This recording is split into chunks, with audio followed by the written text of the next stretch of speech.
team win, get a pitch I can drive, and I got one. There's a drive to right. Tie game.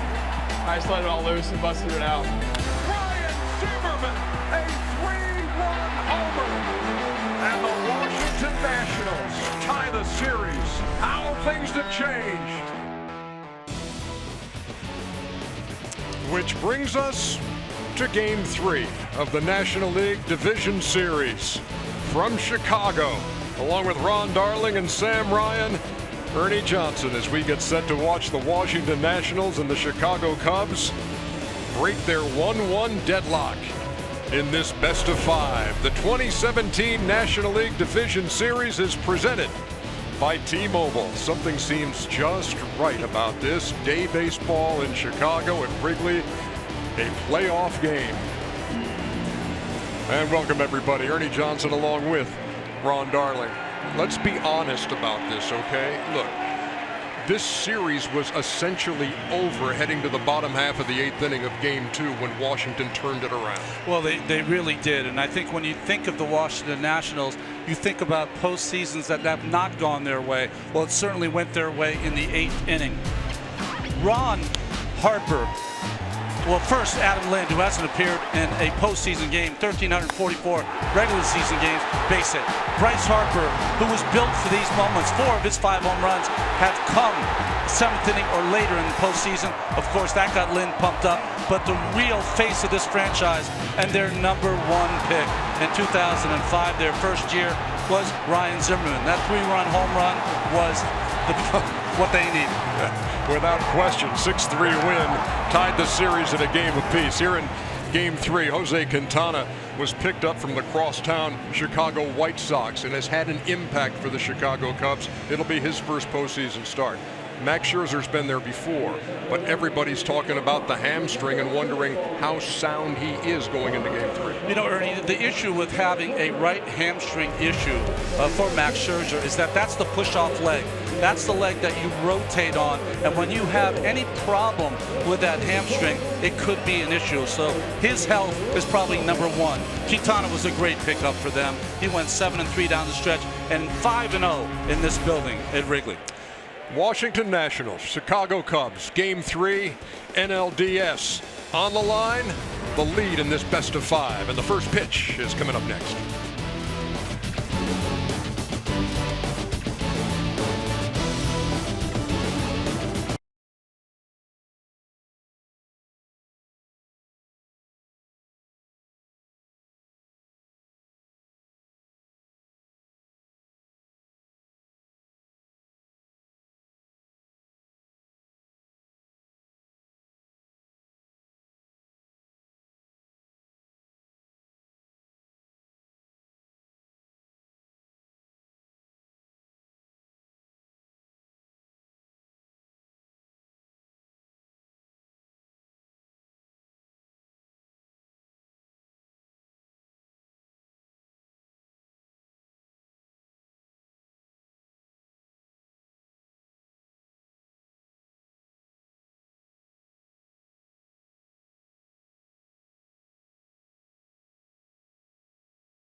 day baseball the way it was meant to be played, and we've got a playoff game with a wonderful atmosphere. Chicago Cubs, Washington Nationals. Partly cloudy skies, very comfortable day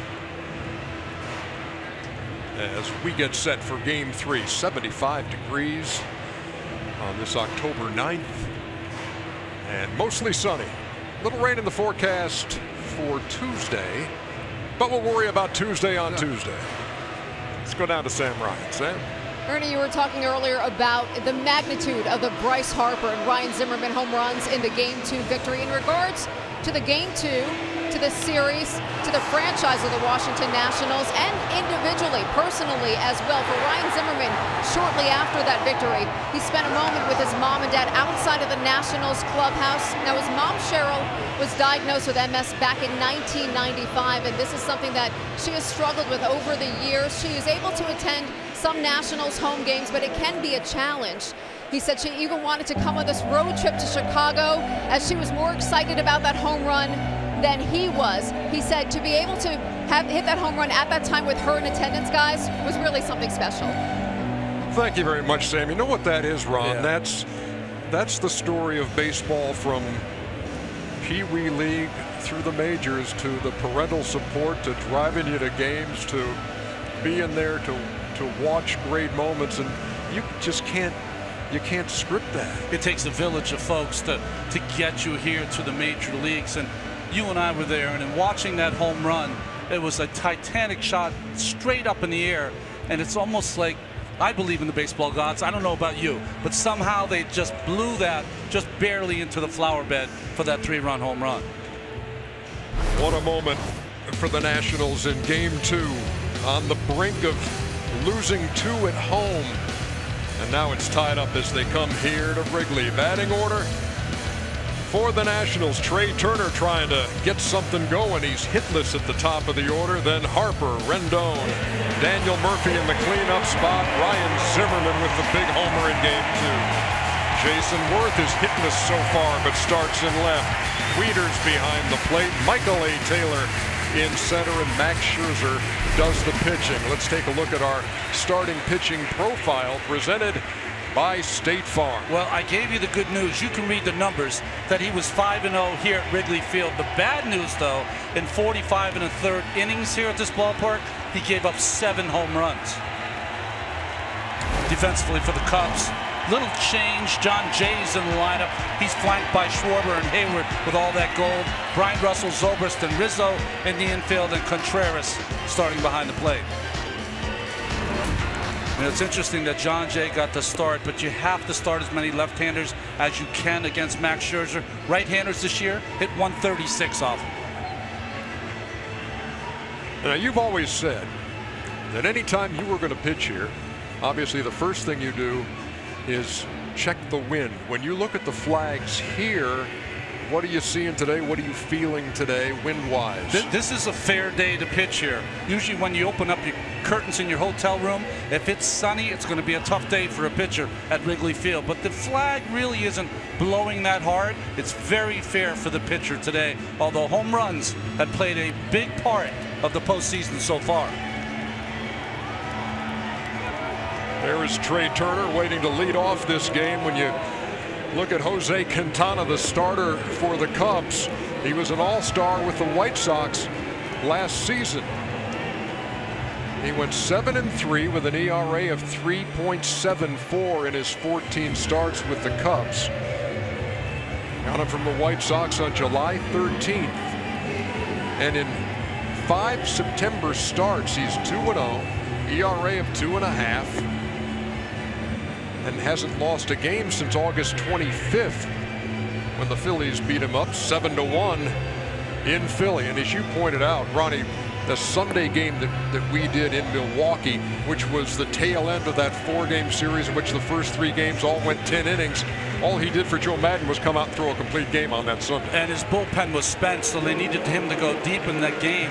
I mean, on the circumstances, I think that was the best pitch game I saw this year.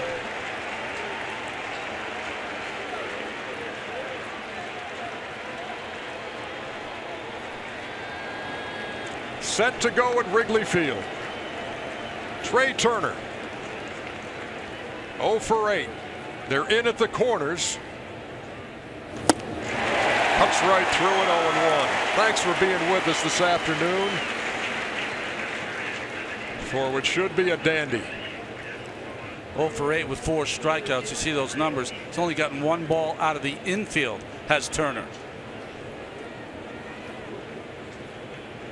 They want him on to create some havoc. Number 3 in the National League in stolen bases, but hasn't been aboard. And there's another strike from Quintana, 0-2. And those numbers tell an interesting tale.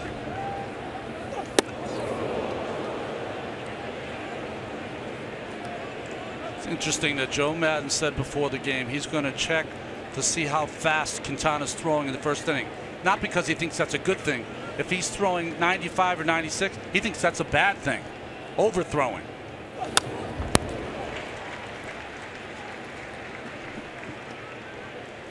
Not an uncommon phenomenon in a game like this, a setting like this, an atmosphere like this to be a little amped, but it doesn't always work in your favor.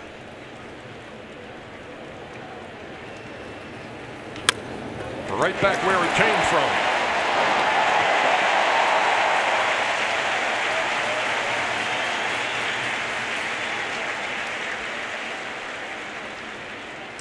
Well, Quintana is an excellent athlete. You don't see him, of course, when he was with the White Sox, taking his at-bats. He fields his position so well.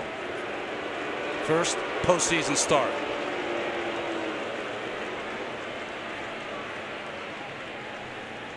He did not face the Nationals after coming over from the White Sox. In fact, only 3 hitters on that postseason roster for Washington have faced Quintana, all in the American League. As Bryce Harper fouls it back, and the only one in the starting lineup, Matt Wieters, the number 7 hitter, who was 2 for 3 against him. See what Harper has done in this series. Remember, he only had 18 at-bats in the last 8 weeks, but career in the postseason versus left-handed pitching, he's 2 for 20, no RBIs.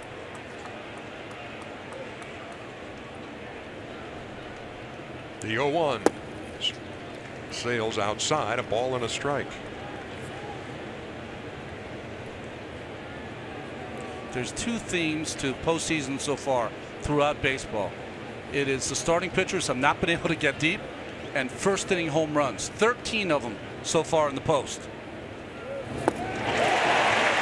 Out in front, 1 and 2. Another theme has been home field has mattered. Only one home team has lost, and that was the Nationals dropping game 1 to the Cubs. They were 11-1 through Sunday. A ball and 2 strikes.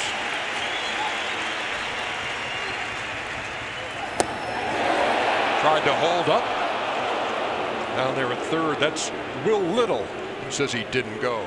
Behind the plate today, Field and Culbreth.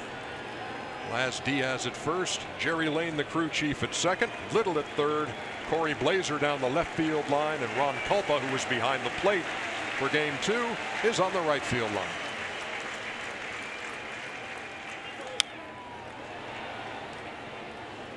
Hardest thing when you come back and you haven't had a lot of at-bats, even for someone as talented as Harper, is to try to catch up to that fastball. The speed of the game is something that takes some time to catch up to. Maybe that's one of the reasons he was able to hit the hanging curve instead of the fastball in this series so far.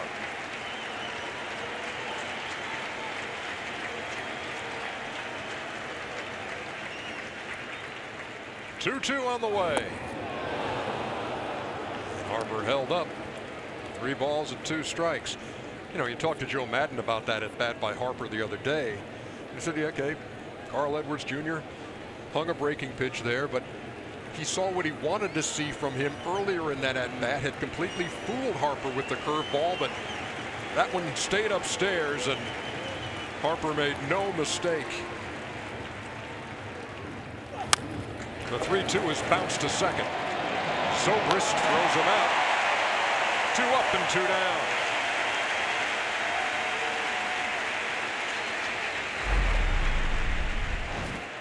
Brings up Anthony Rendon, who went the opposite way in game 2. A ball that just somehow continued to carry and gave the Nationals a brief lead at that point, and Cubs would rally to take the lead before the heroics of Bryce Harper and Ryan Zimmerman in the 8th. That's Rendon's only hit in the series. He's 1 for 6 as he stands in, and there's another comebacker to Quintana. 1-2-3 in the top of the first.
Cubs batting order. John Jay has appeared in both games but starts for the first time today.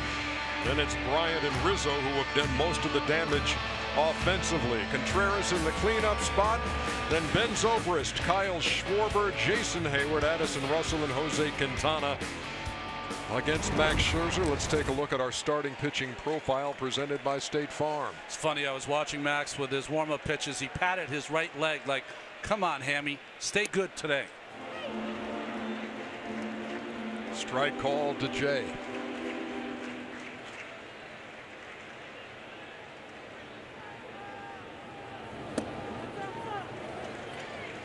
The hamstring issue, the latest in a series of setbacks that Scherzer has dealt with this year, from a stress fracture in the knuckle of his right ring finger, some neck issues, a calf problem, and most recently the hamstring issue. This is his 13th start in the postseason.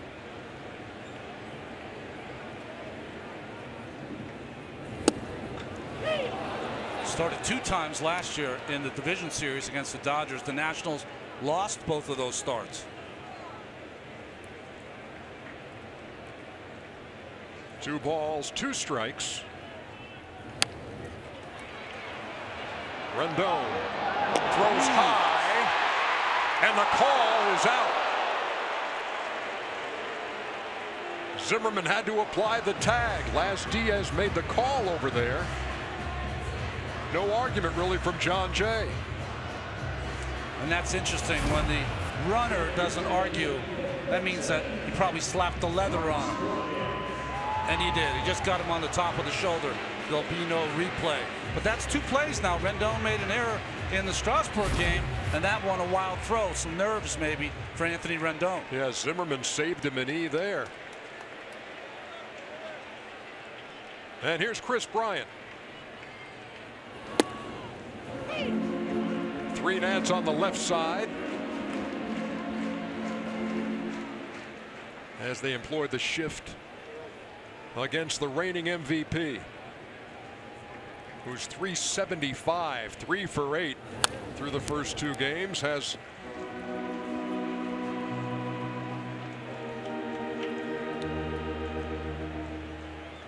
It's really been the Bryant and Rizzo show offensively for the Cubs. Not a lot from the rest of the order.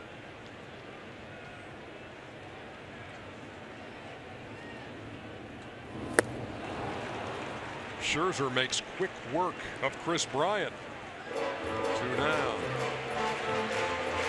Well, watching Max Scherzer pitch is like watching a caged lion. Good changeup 0-2 to Bryant there for the strikeout.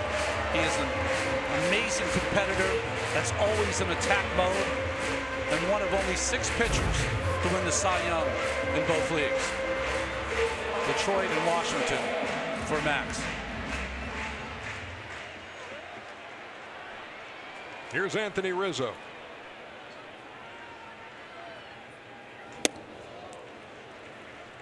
Like Bryant, 3 for 8. He does have a home run, has knocked in 4 runs. The only time that Max faced the Cubs this year, Rizzo was leading off an experiment that Madden used in the middle of the year. Scherzer started into his wind there and then didn't feel comfortable with his foot. Again, tapped that hammy like imploring it to stay healthy. Breaking pitch and a beauty. Saw that once in warm-ups and see it again there.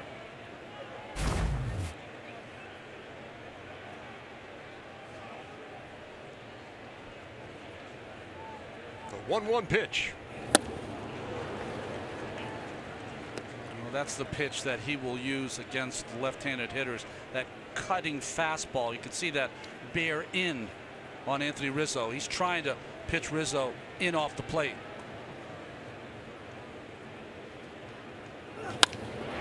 In the air to left center field.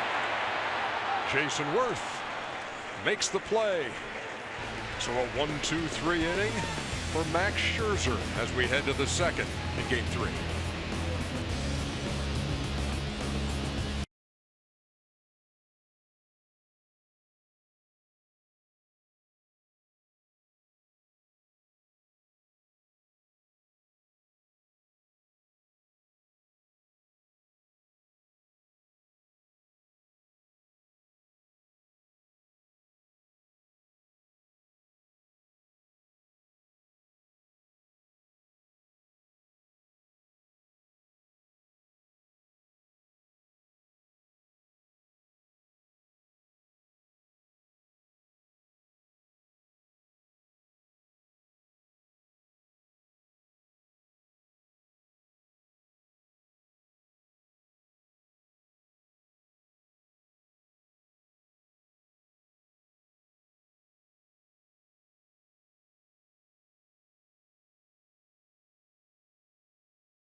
Official caps, t-shirts, hoodies, jackets, and more. Celebrate your favorite team with the latest postseason gear at MLBshop.com.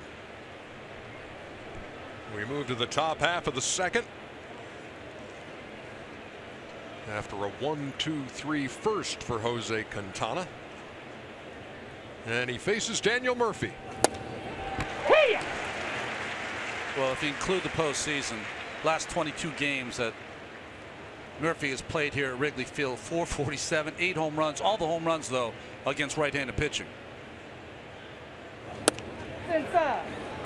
He's 1 for 7 in the series. Saw Murph before the game. He's suffering from laryngitis, so you and I stayed as far away from him as we could. I think a fist bump might have been the preferred method there. Tap to second, Zobrist. There's him out. 4 batters, 4 ground ball outs for Quintana. And good sign. And the term you like to use too, with the weak contact, you've had 4 of those from the first 4 hitters for the Nats. Neither team offensively is exactly getting the job done in this series through 2 games. Washington hitting 136, the Cubs 183. Here's Zimmerman.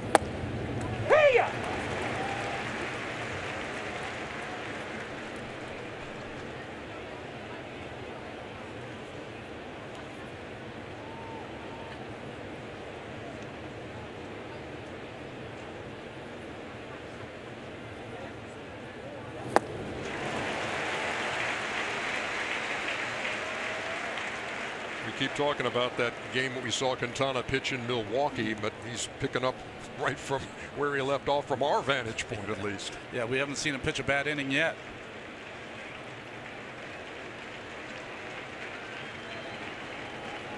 The 0-2. Listen, the Chicago White Sox have spent a good part of a year acquiring all these great prospects. So Quintana's name was heavily talked about this past winter for a guy that's only 57 and 57 in his career.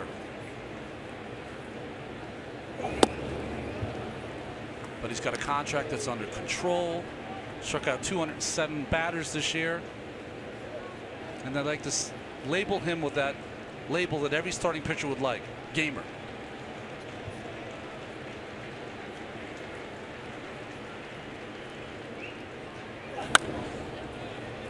Two is fouled away. Talked about Zimmerman being the first draft choice of the Washington Nationals franchise. Made his debut in 05, was still a rookie in 2006, and was actually second in the Rookie of the Year balloting behind Hanley Ramirez, then with the Marlins. A couple of guys who are still producing. We've seen Hanley with the Red Sox in that series. Look at this. Quintana may be on his way to a record.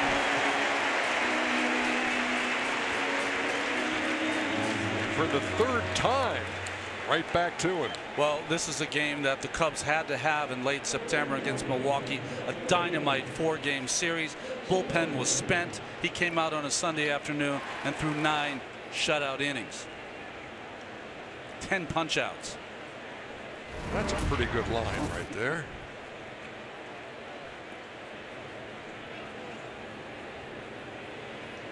He's 28 years old, making his postseason debut here at Wrigley in Game 3.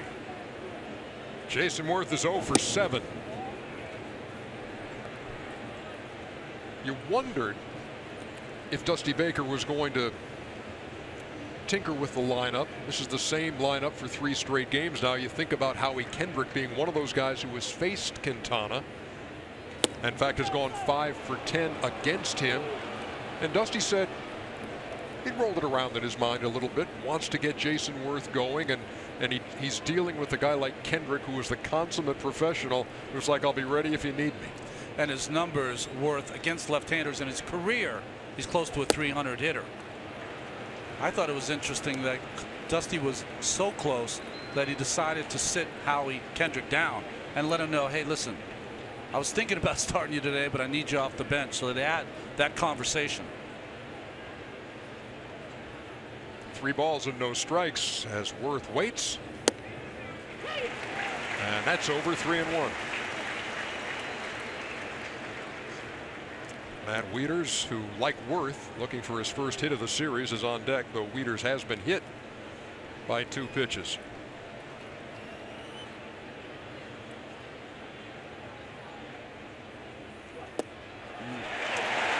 The count is full. You know, I know that Worth takes a lot of pitches, but now he's taking 3-0 and 3-1. Just fastballs right there. The Nationals are going to have to be a little more aggressive.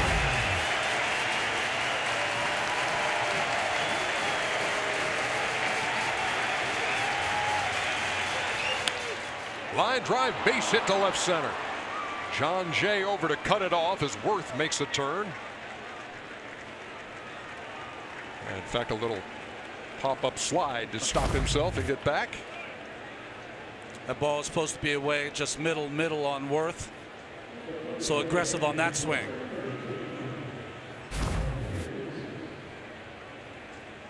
First hit of the series for the veteran. And here's Wieters. One of 3 players, as we've said, on this playoff roster for Washington who has faced Quintana. He's 2 out of 3.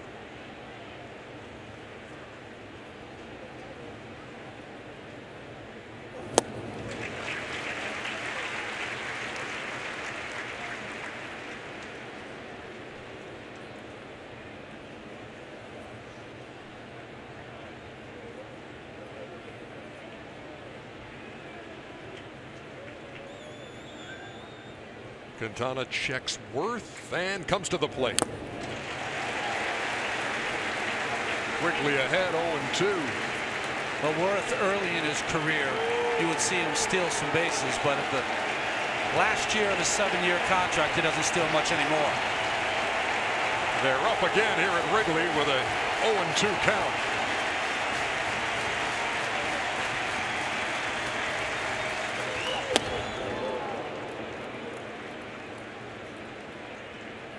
When you watch excellent pitching, you will see guys that work inside off the plate to push the hitters off the plate. Both Scherzer's done it in first, and here Quintana in the second.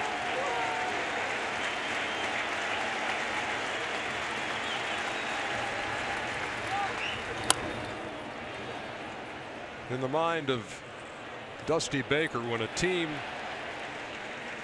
is seeing a pitcher for the first time, as many of the Nationals are, he said, no question advantage pitcher. That first time around, he said, you can look at as much video as you want, but until you're in that box and you see what kind of snap he has, or this ball does this. In fact, he said the biggest help for the Nationals was their teammate who didn't play most of the year, Adam Eaton, with that injury. He played center field behind Quintana on many occasions, so he was able to kind of clue in the Nationals hitter on how Quintana likes to work.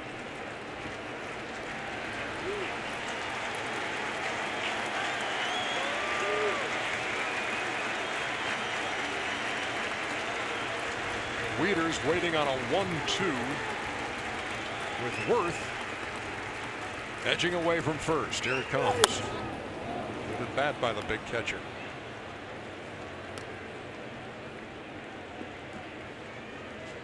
And not only is Dusty looking for information about what he throws and that kind of thing, he's also looking for the mental aspect of this thing from those former teammates who say, you know what, he seems to get rattled if this happens, or if this happens, you might want to take advantage. That's all part of the game plan.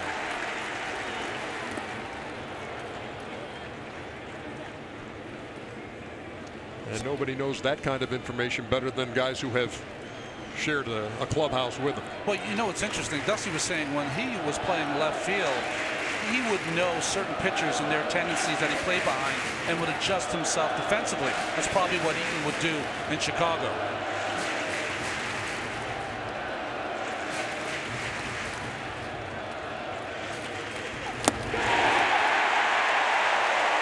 Strikeout number 1 for Quintana. Middle of the second at Wrigley.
Mitsubishi. The upcoming NLDS schedule, the Nationals and Cubs Game 4 tomorrow, and Game 5 if we need it on Thursday, and that'll be back in Washington. Oh, there's a unique look from inside the Wrigley scoreboard where they do it by hand.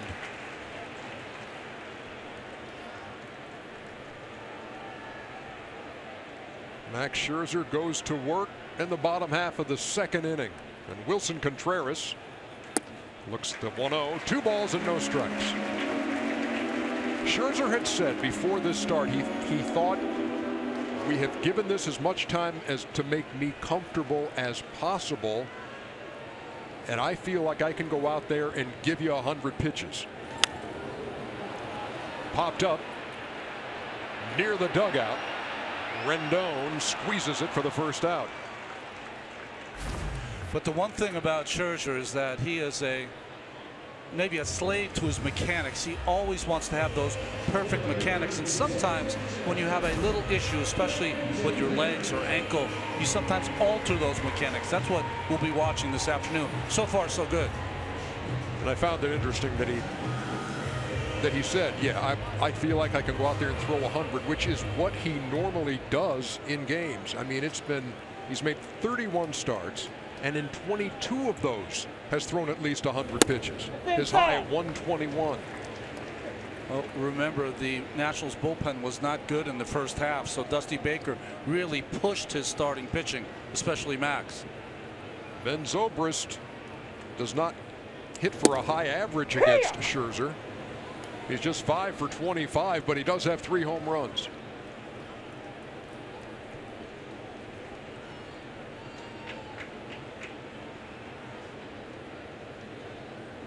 The switch hitter waiting on Scherzer, and takes down low. 2 balls and a strike. We were talking about Scherzer's mechanics, but if you watch Zobrist, who has not had his kind of year this year, you always have him with his hands. They're always moving before the pitch comes. He's quieted that down, kind of stopped his hands from moving. On the ground, that is a fair ball. Zimmerman made a nice play. 2 down. Interesting, as soon as Zimmerman made that play, he put his hand out to tell Scherzer, break it on down. They don't want him running around the field too much. Gold Glover when he was a third baseman. Zimmerman has soft leather and he makes the play. In fact, with all the stats on every facet of the game, Zimmerman among the best in baseball at digging balls out of the dirt. On throws from the infield, he dug that one out on a ball that was hugging the line. Hey-ya!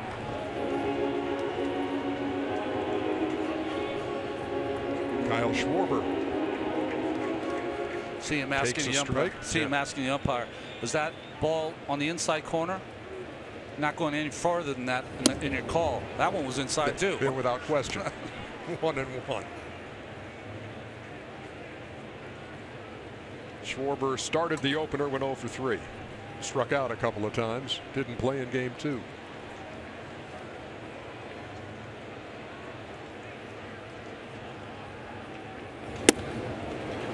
I think they want to pitch him in. Well, it's interesting with Schwarber. I think with Joe Madden, he's trying to find lightning in a bottle. Schwarber get a couple at bats, try to hit a homer, get the Cubs in the lead, and then they bring the defense in.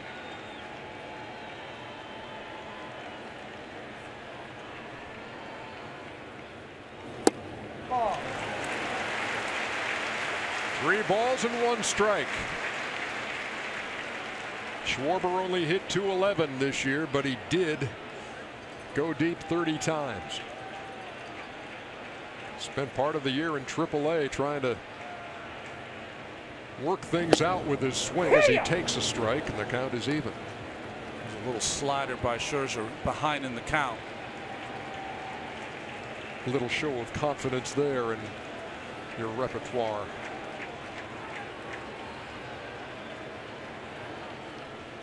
Payoff pitch.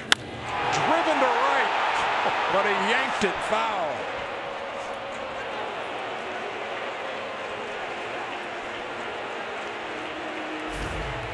Schwarber is trying to take a wrecking ball to one of the buildings out there.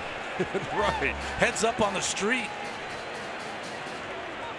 Just a little quick, which should open him up. Let's see if Scherzer counters with a changeup on 3-2. That's going to be out of play down the left side.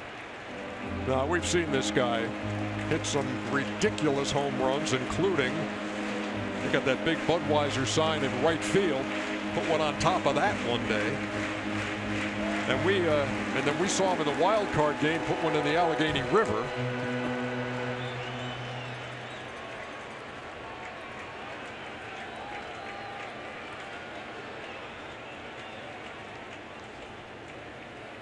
Again, the 3-2. And there is strike 3 called. Schwarber knew it. And 2 innings are in the books.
Teeing at least $1 million for hurricane recovery efforts, with every home run hit worth $10,000. Help break $1 million by tweeting hashtag HR for HR, and T-Mobile will donate an additional $1 per tweet. Top half of the 3rd inning, Michael A. Taylor, the number 8 hitter for the Nats, fouls off the first pitch against Jose Quintana. We mentioned Adam Eaton before. He was the starting center fielder till he went down with a knee injury, and then Michael Taylor took over. 19 home runs on the season.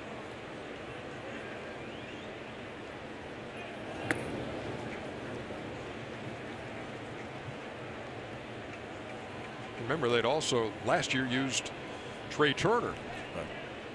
Normally a shortstop, but versatile and speedy enough to play center field. There's a base hit by Taylor, who's hit some balls well. Big turn at first. He's going to retreat. But he's aboard with a leadoff single here in the third. Well, consistently in the first 3 games, he's taken the best at bats of any Nationals hitter.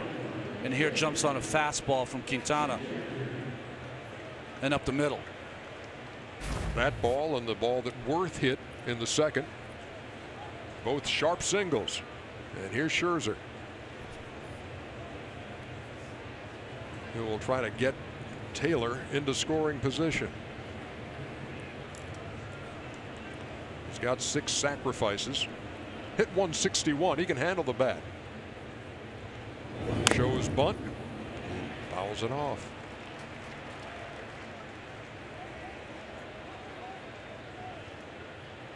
A homer and 5 RBIs. He homered in Miami the 1st of August. Each year he's been with the Nationals, coming over from the Tigers in the American League. He had 10 hits or more the last 3 seasons.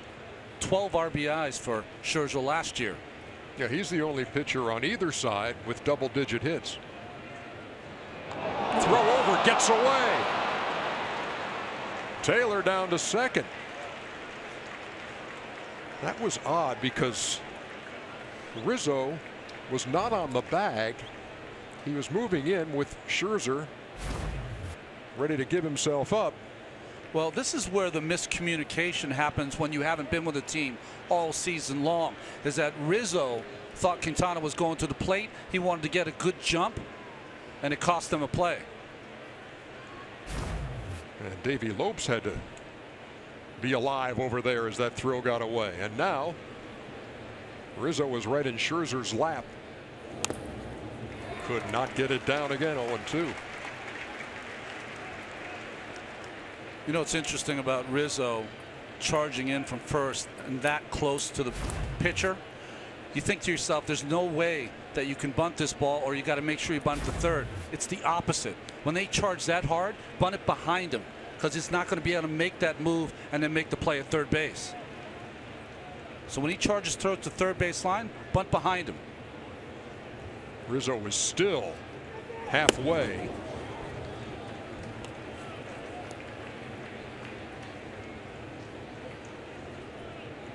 So Scherzer takes a look down there at Bobby Henley, the third base coach. He was also communicating with Taylor out there at second. See if he shows it and pulls it back. He does, and strikes out for out number 1.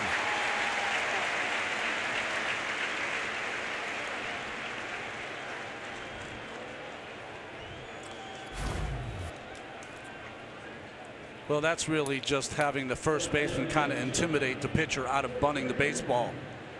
Good changeup from Quintana in the strikeout.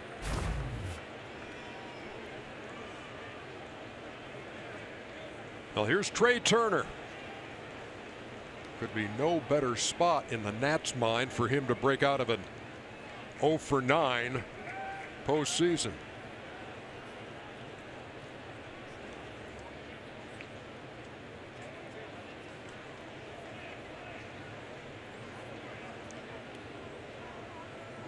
He tapped back to Quintana his first time. Taylor with the lead at second. Keep your eye on Taylor out there at second too. He stole 17 out of 24 bases, and Dusty Baker he will do it. He'll be aggressive on the base paths. Especially after Max didn't get the bunt down. Shadows are playing a part now. Quintana's in the sun, Turner in the shade.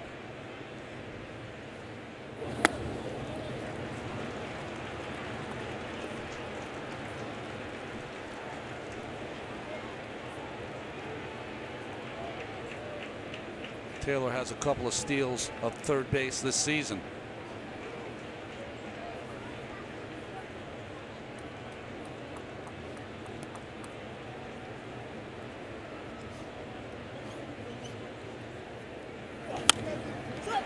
Popped him up. Will Rizzo have room? Yes, he will. 2 down.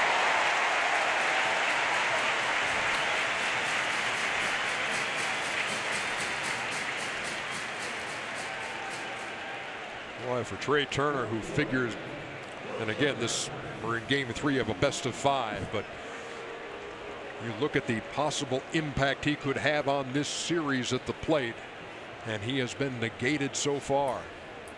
You take a guy who's 3rd in the league in stolen bases and keep him off the bags entirely. And he had a chance there with a runner in scoring position but couldn't deliver. So here's Harper. He grounded to Zobrist at second his first time.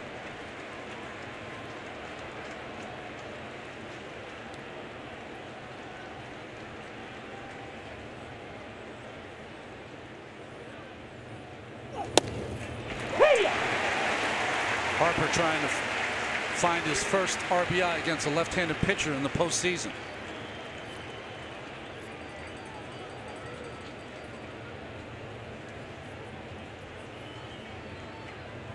The man who tied the game in the 8th inning in game 2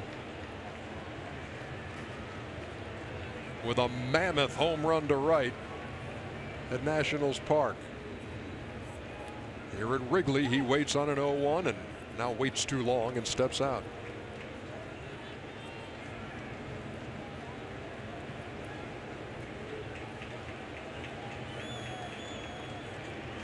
The speedy Taylor at second.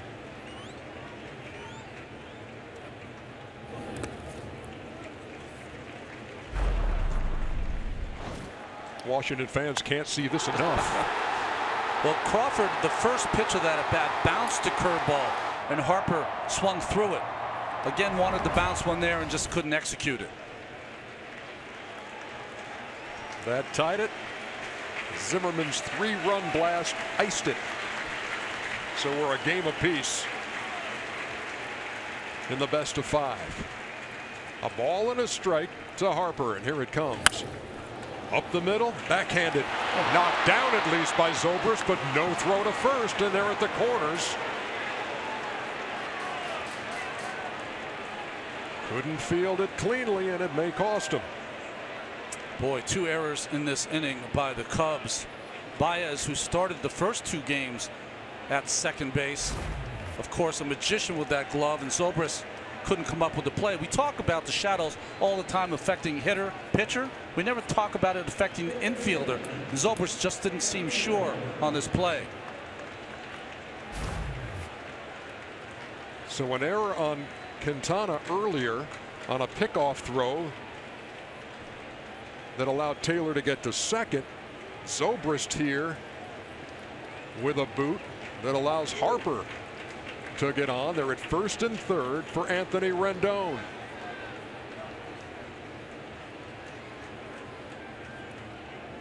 And in 1-0. You could hear Rendon up here with the gasp as that ball was inside. No one better in that lineup than Rendon with 2 outs with runners in scoring position. Hit .350 for the Nationals this summer.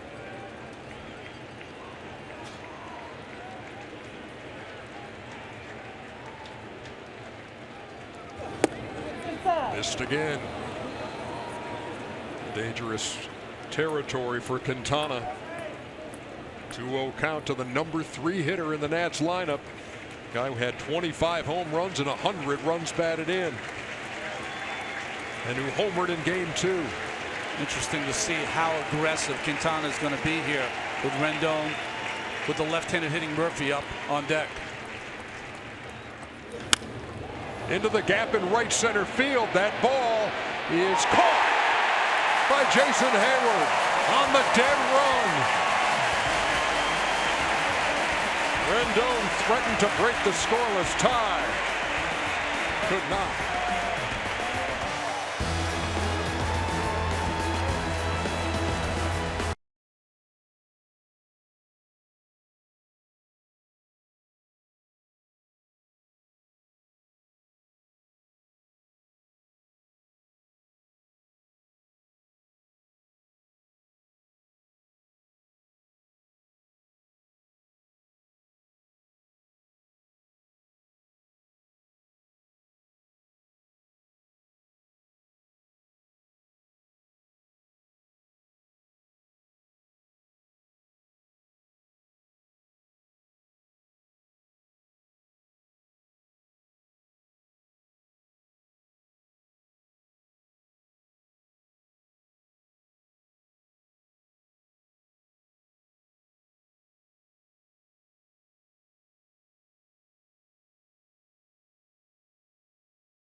Bum knows Bleacher Report connects you to the stories, teams, players, and moments that matter in sports culture. Download the free Bleacher Report app and stay dialed in to the MLB playoffs. Well, after that threat in the top of the third, we are still scoreless as we go to the bottom half. 7-8-9 due for the Cubs against Max Scherzer, who has set down the first 6 he's seen. And here's Heyward, who had to chase down that shot by Rendon in the gap.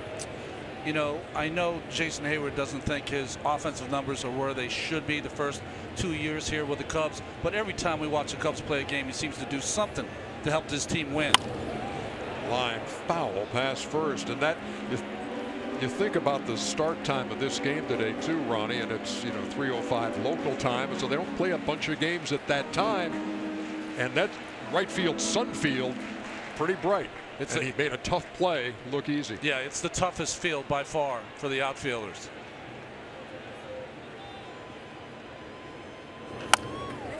Scherzer 7 up and 7 down, and moments ago Sam Ryan caught up with the Nationals pitching coach Mike Maddox.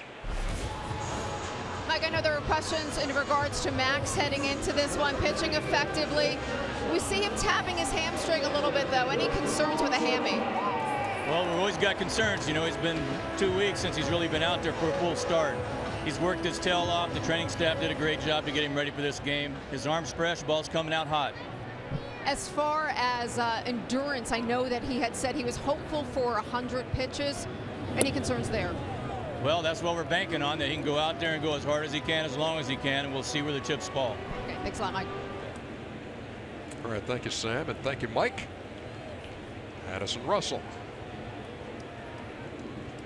The 1-0 count. Takes outside 2-0. I would just die if one of my pitching coaches just one time had said, my arm's fresh and the ball's coming out hot.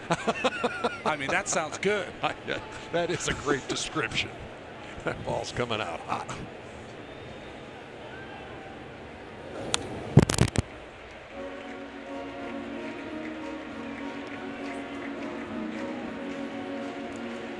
Russell's 2 for 7 in the series. 2 balls and 1 strike to the Cubs shortstop. Quintana, the pitcher, on deck.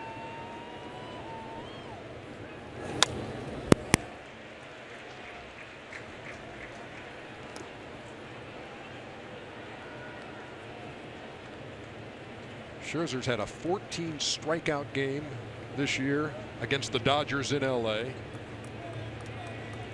His high number of walks as he strikes out Addison Russell is 6, and it's really an outlier when you look at his season. He had 6 walks against Atlanta in September, and that's his only loss in the last 3 months. Another good changeup from Max, and he can pitch well on the road. 10-2 ERA of 1.82 this year for Scherzer on the road. Here's Quintana.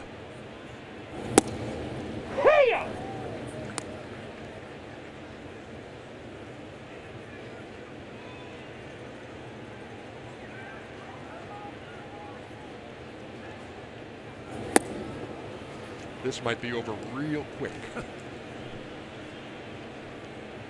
Quintana 091 in limited at bats, coming over from the American League. He's 2 for 22.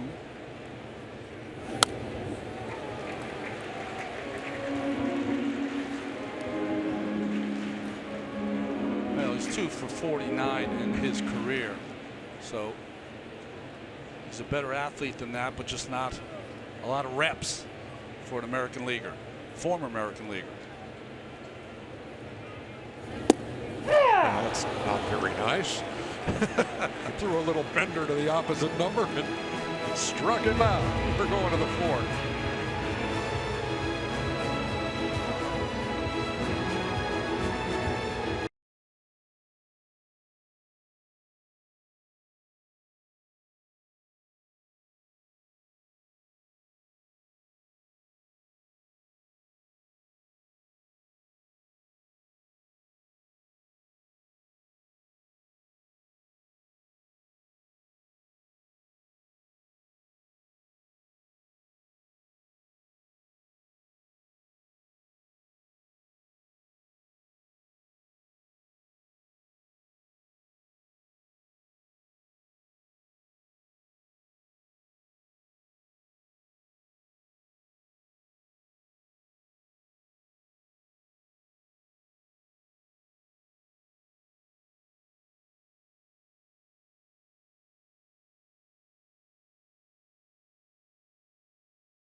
Can't wait to reconnect with the fellas.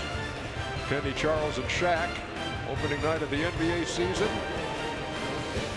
October 17th. A little earlier this year. And it'll be opening night 2017 presented by Auto Trader. Check your local listings. All right, top of the fourth. Here we go. Daniel Murphy against Jose Quintana. Quintana working out of trouble in the third. Some of it of his own doing. He did allow a single to Michael A. Taylor, then threw the ball away. Taylor advanced. Zobrist mishandled a grounder by Harper, but got Rendon to fly to the track for the third out and keep this game scoreless. 0-2.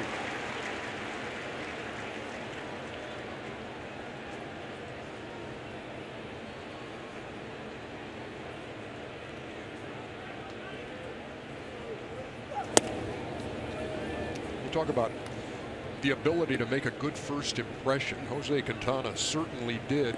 Made his first start for the Cubs July 16th, playing at Camden Yards. Struck out 12 Orioles in his debut.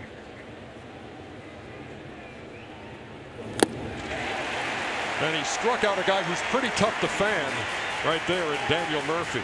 Moments ago, Sam Ryan caught up with Cubs manager Joe Madden.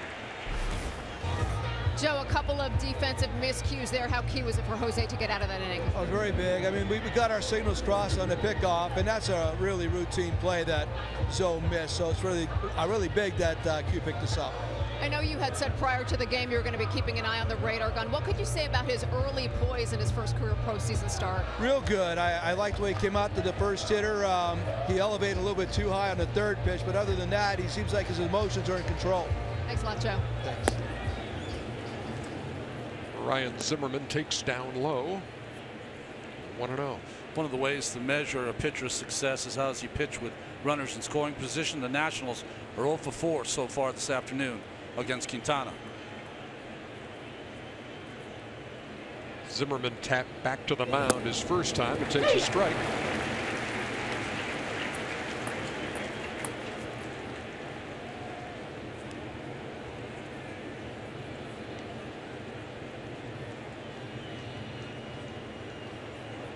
You gotta like Quintana's approach. We have seen him now a couple of times and thinks his way around a ball game. Yeah, he does, but he also has excellent stuff. Throws, low 90s for a left-hander. We haven't really seen his breaking ball yet. Really using that fastball and change. He's ahead in the count, 1-2 to Zimmerman.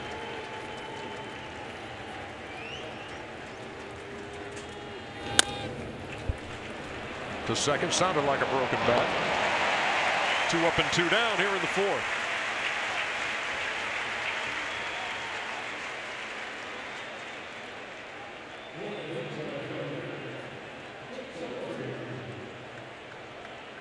That'll bring up Jason Worth,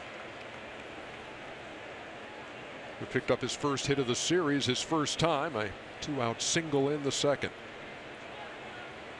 But then Matt Wieters struck out behind him to strand him. Quintana had a 1-2-3 first, trying to duplicate that here in the fourth. The wind is freshening a little bit to left field right now. One of the things when you notice the outfielders for the Cubs is how deep all of them are playing, especially Heyward in the Sunfield and right.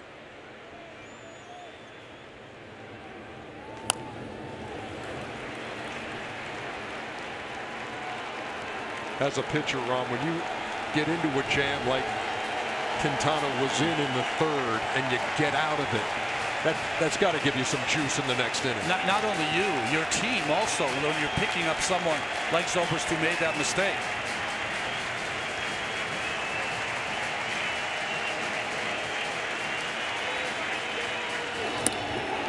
Breaking pitch stayed outside.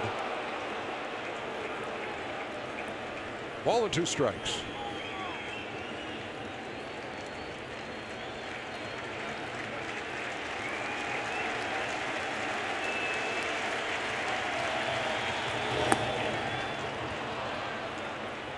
Cubs starters so far in this series, 16 2/3 innings pitched, only 1 run allowed, and that was by John Lester on that home run we showed earlier by Rendon.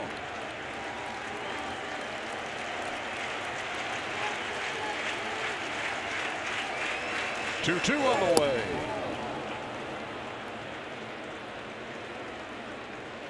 Sometimes you feel when Jason Worth's at bat, his at bats, they should just start to count at 3-2.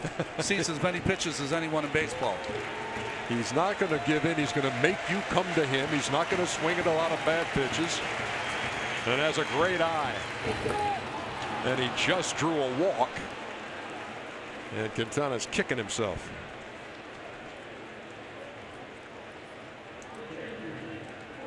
Boy, highest among active players. Almost 4.5 pitches per plate appearance.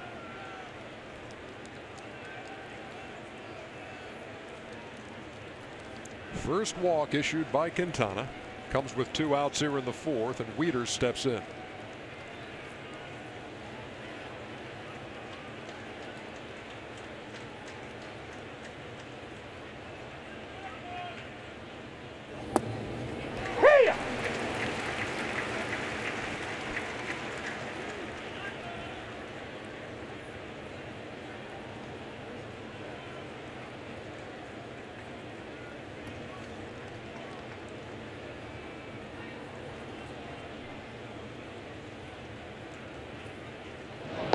Pitch counts are so important in today's game. Scherzer's only used 39 to get through 3 innings. 68th pitch coming up here in the 4th for Quintana.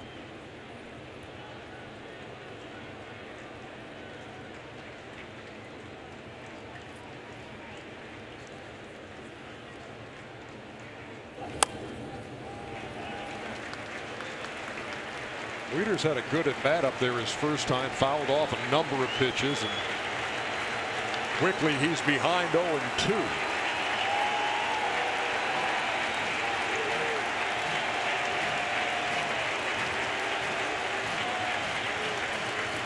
A steely look of determination from Quintana.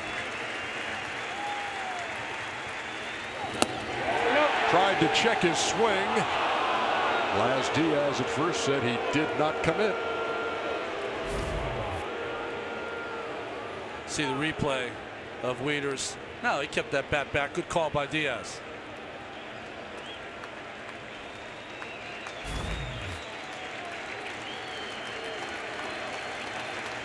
Here comes the 1-2. In the air to right center field, tailing away from John Jay, who was back and makes that play.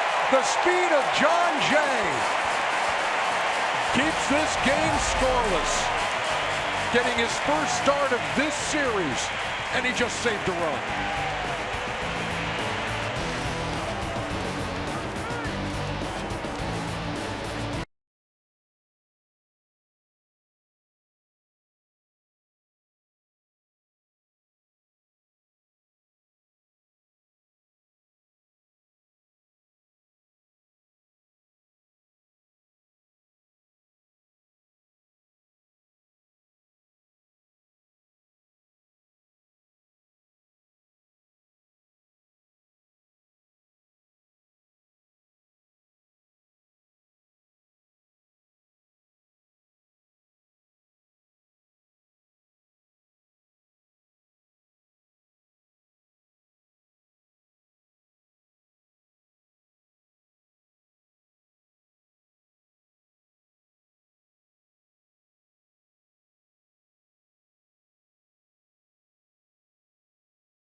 Cubs fan than that guy. 2017 National League Division Series presented by T-Mobile, America's best unlimited network. Bill Murray had to like what he saw at the end of that last half inning, and so the guy who makes the great defensive play leads off the inning for Chicago. John Jay, well, he had a run to make to flag that down on a ball tailing away from him. He was playing Wieters slightly the pull. That's why that catch was so impressive. Scherzer has faced 9 and set them all down. 4 by strikeout.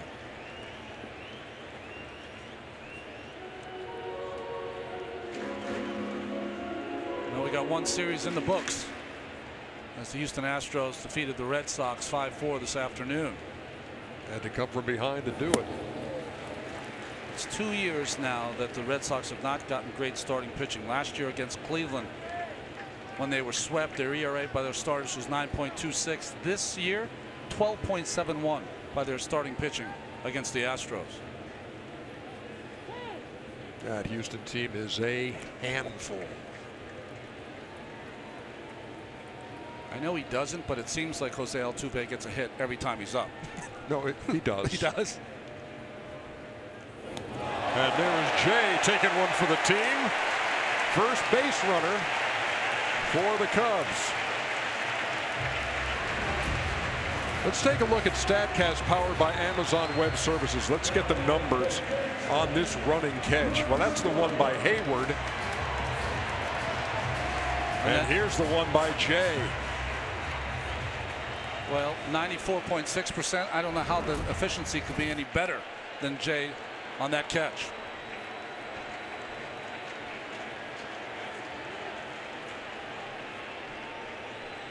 Both of those catches kept this game scoreless. Here's Bryant. Struck out his first time. Ran it inside. In fact, right-handed hitters, this stat, right-handed hitters facing Scherzer strike out 44% of the time, mostly with that slider that Scherzer throws. You look at the right-hand hitters today. Bryant has struck out. Foul pop out by Contreras, and Russell struck out, as did Quintana. But that's 2 consecutive pitches there. John Jay hit by a pitch. That one almost hit Bryant. That's why Wieters went out, tried to settle his right-hander down. Jay's got good wheels at first. That's inside again. 2 balls and no strikes. Just a little rushed in that motion of the changeup by Scherzer. Kind of ducks his head as he lets it go. Jay stole 6 bags in 8 tries. Bryant is the reigning MVP. Scherzer, Cy Young winner. Cuts right through it.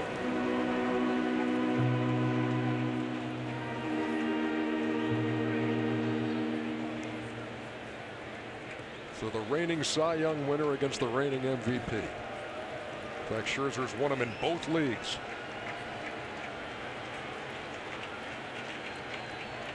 Two balls, 1 strike.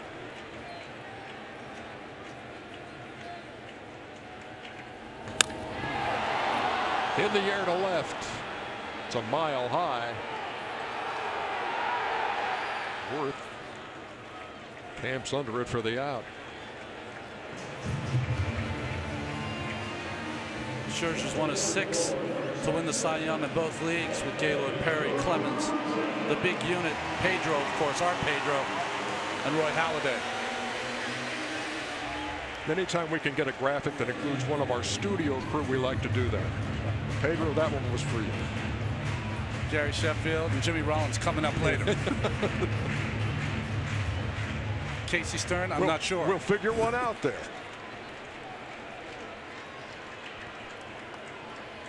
Here's Rizzo.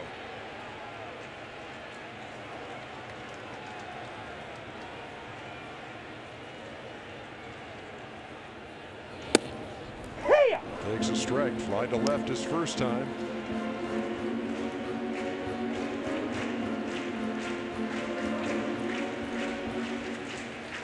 Had a home run in game 2. He's knocked in 4 runs in the series.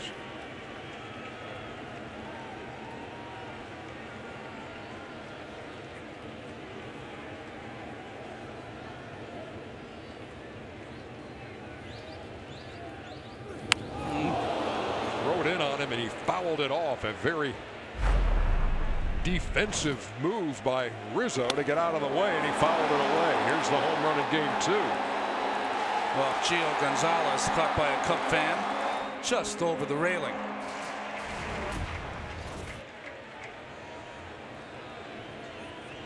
No balls and 2 strikes.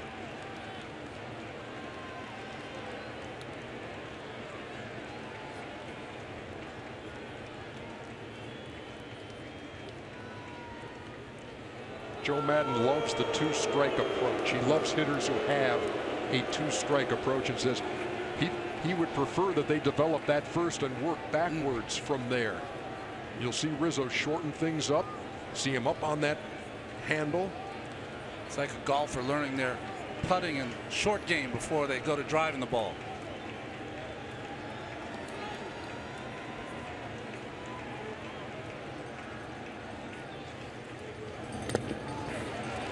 Dirt. Wieters made the stop.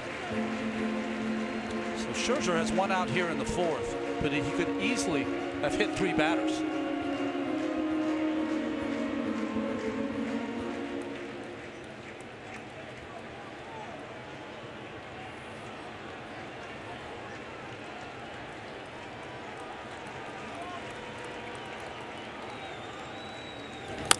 The 1-2 grounded towards second. Nice flip. But the throw to first gets away, and Rizzo on his way to second beats the throw.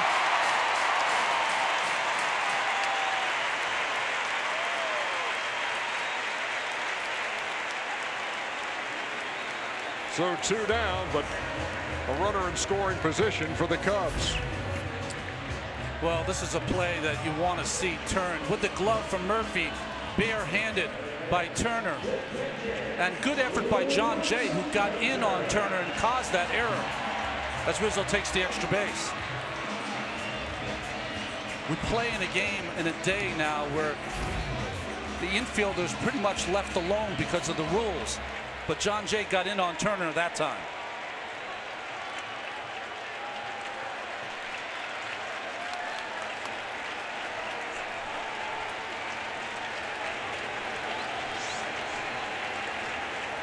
Here's Contreras now.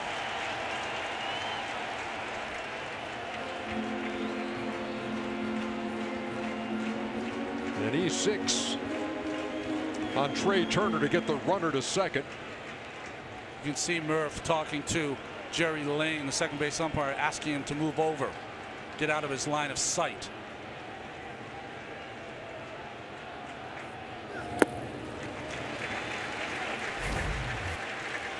Watch this slide by Jay. You just don't see a lot of runners get into infielders anymore. And probably if he wanted that back, Zimmerman probably's got to make that play just off the end of his glove.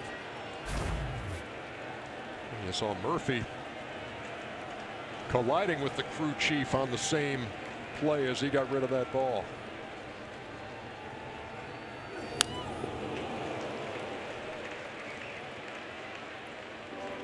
I think the problem, it looked like to me, Ron, Zimmerman was already stretched out. Yeah.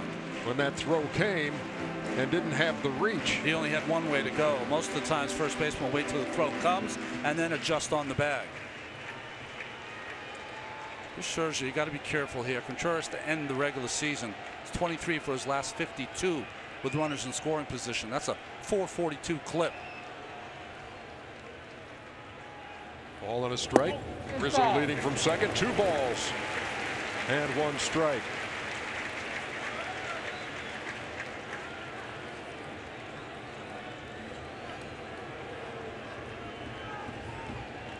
There have been 2 errors on the Chicago side. They haven't hurt them. 1 on the Washington side. Still to be determined if it costs them. The 2-1. And those numbers I gave you about Contreras, Scherzer knows those numbers also. So 2-1, he counters with a changeup.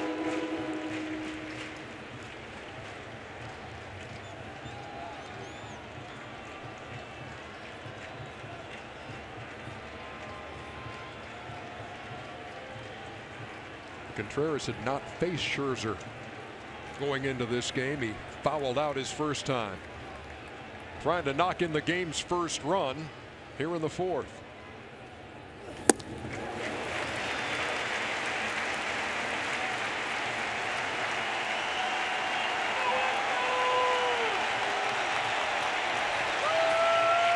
Well, that was one of those where he just aired it out 2-2, trying to catch that outside corner.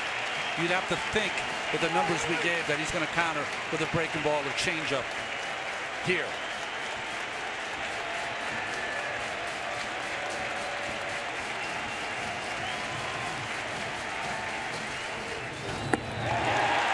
Lost him. There at first and second. Boy, that's a good at-bat by a young player. A lot of times you see young players get a little impatient and want to get too big with their swing, but Contreras took 2 good pitches there to earn that walk. Contreras over there with Brandon Hyde, the Cubs first base coach.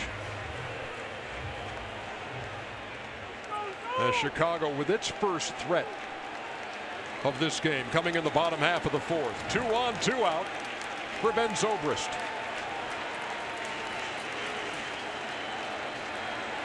Rounded to Zimmerman his first time. He's 1 for 9 in the series.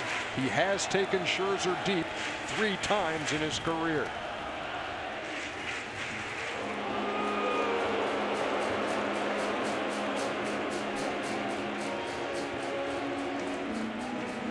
Usually don't give too much credence to the radar gun, but usually Scherzer's throwing 96 to 97. He's been sitting around 94 all game long.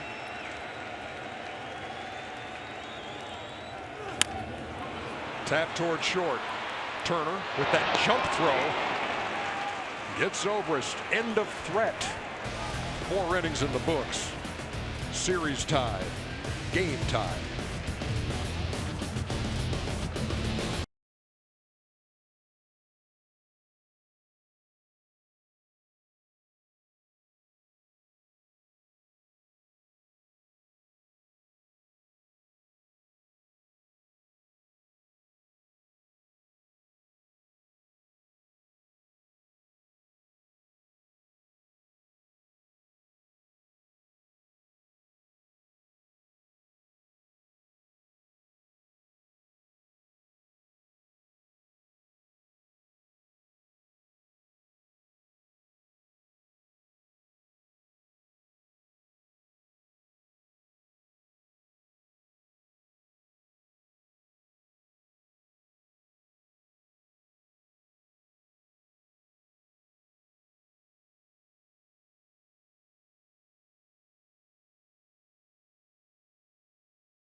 with Ron Darling, Sam Ryan, Ernie Johnson back here at Wrigley as we head to the 5th.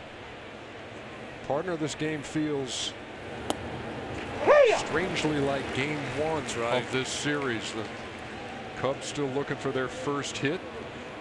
We are scoreless. Michael A. Taylor, the number 8 hitter, leading it off. The big cut came up empty. It's 0-2. He singled sharply his first time.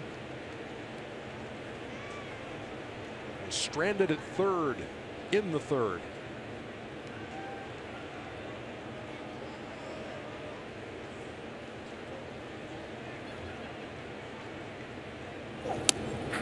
Quintana's had to work out of some trouble in the last 2 innings. Yeah, well, I mean, we said in that first game who's going to blink first, but we've already seen some mistakes by both clubs in this game. No one has been able to capitalize. Great catches in the gap by Heyward in the 3rd, and John Jay in the 4th have kept the Nats off the board.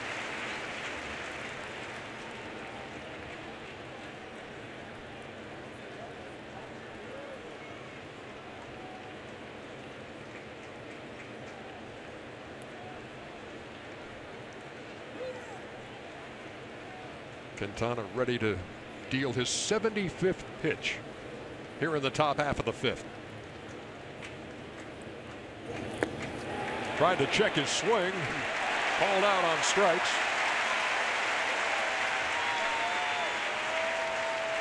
Today's League Division Series schedule: Indians and Yankees, 7 o'clock Eastern on FS1. Here on TBS, Dodgers and Diamondbacks playing Game 3. Coverage beginning at 9:30 Eastern. Dodgers can make it a clean sweep with a win at Chase Field.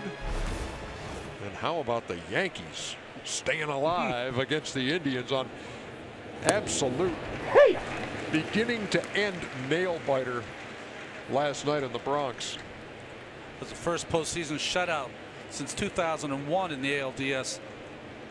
That was Game 3 for the Yankees on the Jeter flip play against the Oakland Athletics. And you don't talk as much in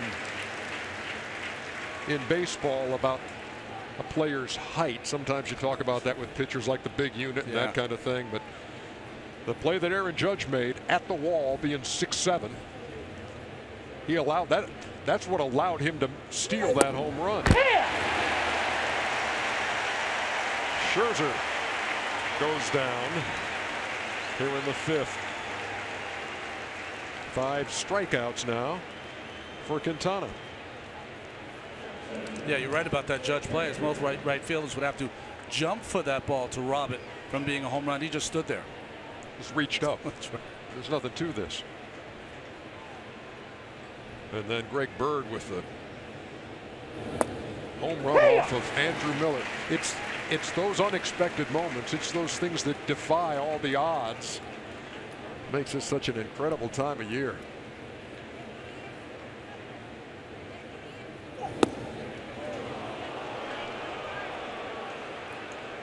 Ball and a strike to Trey Turner. Now 0 for 10 in the series out of the leadoff spot for Washington.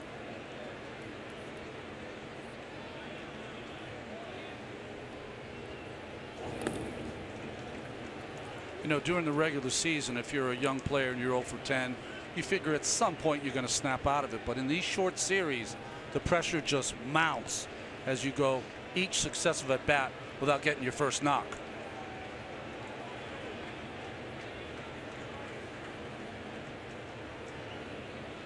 He was at the plate with a runner in scoring position when he fouled out his last time. 2-2. Quintana hasn't had a 1-2-3 inning since the first.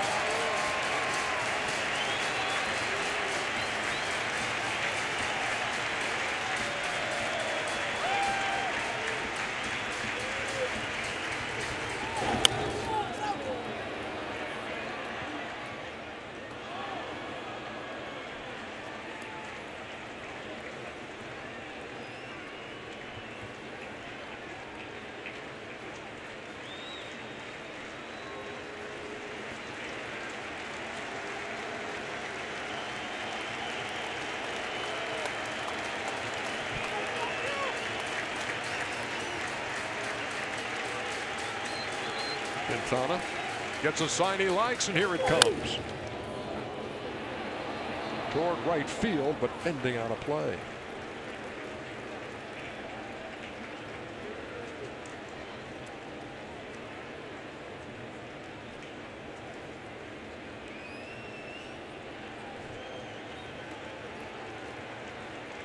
Turner out of NC State, where he stole 55 bags as a freshman, went to the College World Series. Padres made him a first-round pick in 13 and then traded to Washington. And he waves at that one. The tag applied by Contreras as Quintana strikes out the side in the 5th.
This copyrighted telecast is presented by authority of the Office of the Commissioner of Baseball and may not be reproduced or retransmitted in any form, and the accounts and descriptions of this game may not be disseminated without express written consent.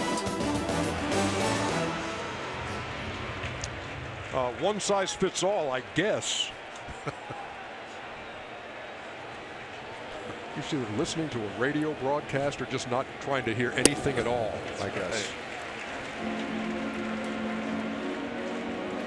You know, there's been 9 former Cy Young Award winners that have appeared in the postseason, but it's really the starting pitching in this series has been the best of all the posts. Kyle Schwarber leading it off. And it's 2-0 as he faces Max Scherzer.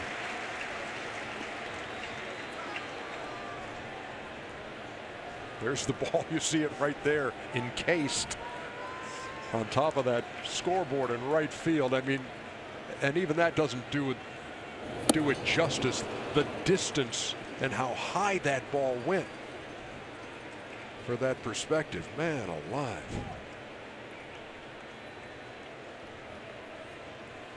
That was Ruthian.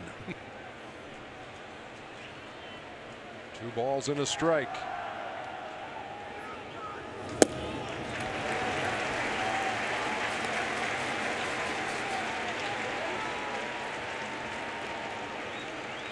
Well, Schwarber's average was down this year, but because of his power, 30 home runs, he just demands your respect each and every time he comes to the plate.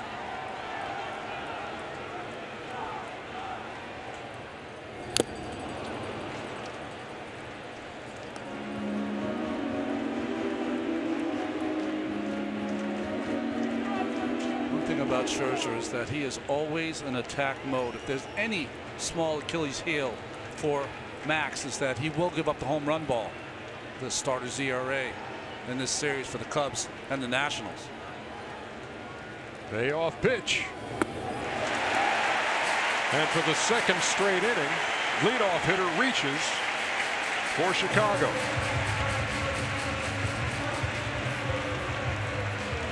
Second walk allowed by Scherzer, who also hit John Jay to lead off the fourth.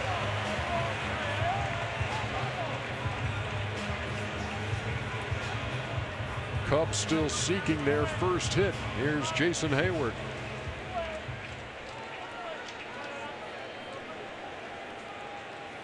Heyward tapped back to the mound his first time.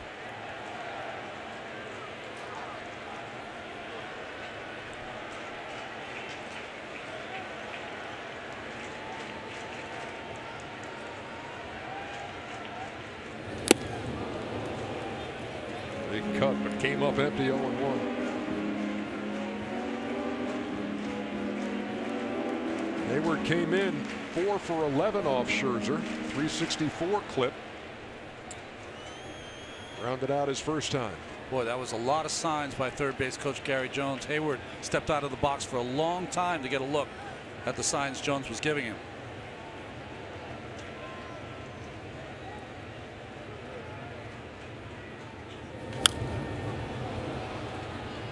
He's behind 0-2.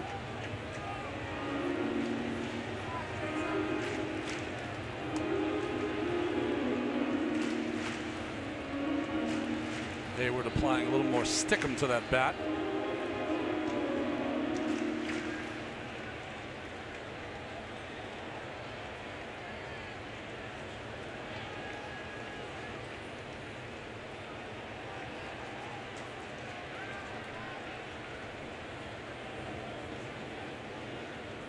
Schwarber short lead at first. Scherzer deals outside.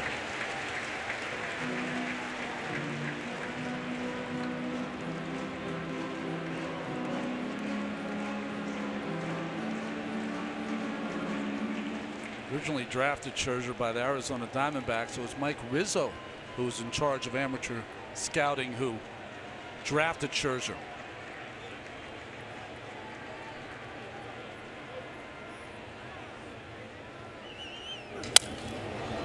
Broken bat popped to first in foul territory. Let's go to our Atlanta studios. Casey Stern, what you got?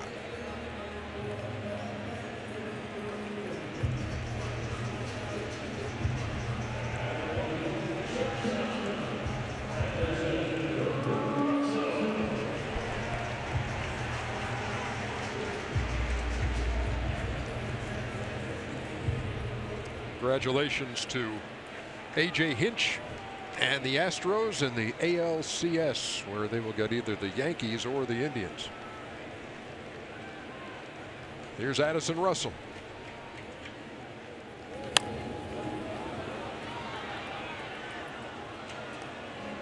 But when Scherzer was drafted by the Diamondbacks, not all of the people with the Diamondbacks thought he was going to be a surefire hit. In fact, his first 3 years, he was only 21 and 26. Then he got traded to the Tigers, 120 and 49 since then, and 2 Cy Youngs.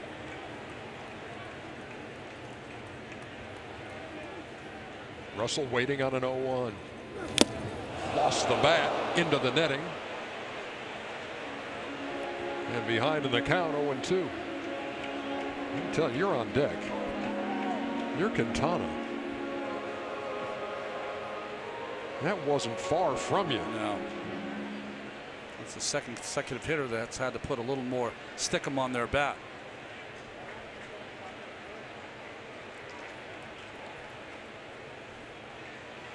Just not making pine tar like they used to.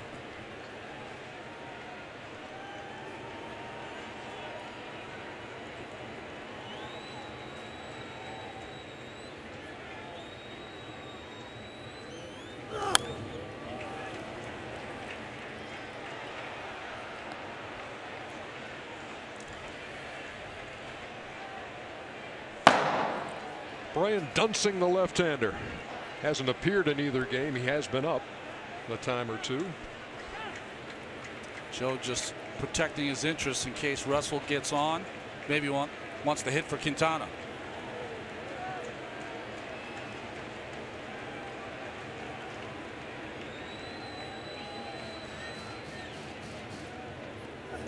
Sails way outside.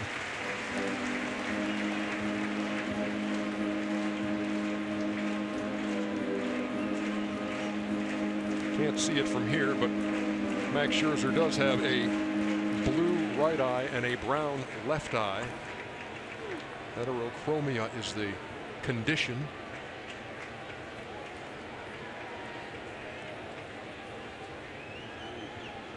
And he is staring down the Cubs here in game 3. On the ground to third. That is a foul ball.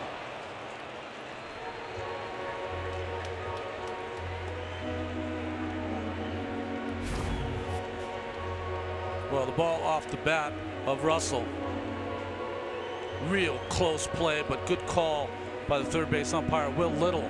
If that was a fair ball, that would have been a tough play for Rendon to make on the speedy Russell. Game 1 flashback. The ball that went off his glove that opened the door for a Chicago rally.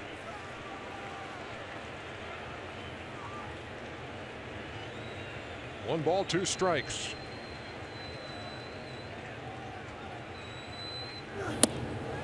Strike 3 called. And Russell, strikeout victim for the second time.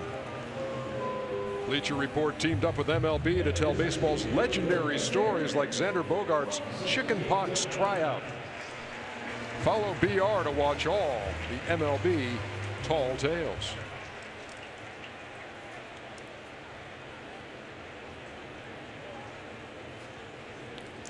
So Kyle Schwarber, who walked, is still out there at first now with 2 down. Quintana will hit and swing and a miss. 75 pitches now for Scherzer.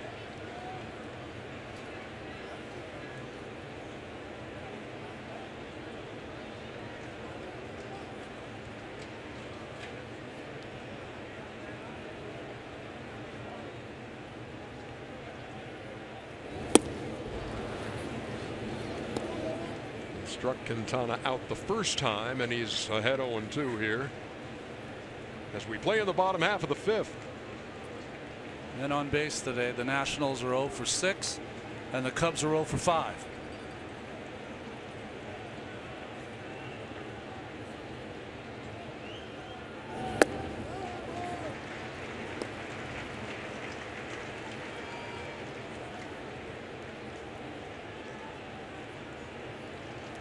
Cubbies base runners have come via the hit by pitch, a fielder's choice, and 2 walks.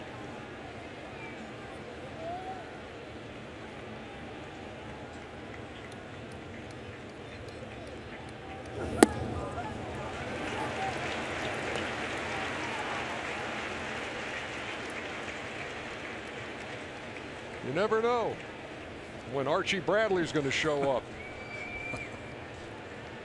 The Arizona reliever did in the wild card game. Quintana waiting. It didn't happen here. We are scoreless heading to the 6th. Bryce Harper will lead it off, followed by Rendon and Murphy.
2017 National League Division Series is presented by T-Mobile, America's best unlimited network. Bryce Harper steps to the plate to lead off the sixth. We are zipping right along, and when you think back through the first 5 innings of game 1, there were 2 hits in the game, both by Washington. Same story today, as we are scoreless through 5 and hitless on the Chicago side, as they were against Strasburg in game 1. Scherzer doing the same thing to him here in game 3. Harper is grounded out and reached on an error, and I felt that up here, 0-1. So Quintana's got to do what Hendricks was able to do in the first game, as that's match zeros with his Nationals counterpart.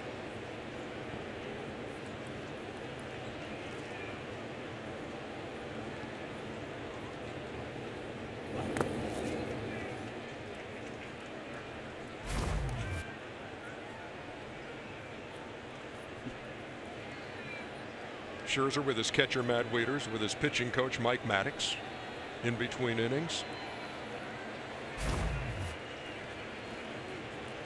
You've been privy to more of those than I have, obviously. What do you think is the topic of discussion through 5 innings? That's NBA pitching talk right there, a master's degree. Usually what you will talk about sometimes in between innings is, why did you call that? I wanted to go with this pitch. I was thinking this. You know, as you hammer it out, iron it out. But with 5 no-hit innings, not too many mistakes. Ball and 2 strikes to Harper, who swings and misses for out number 1.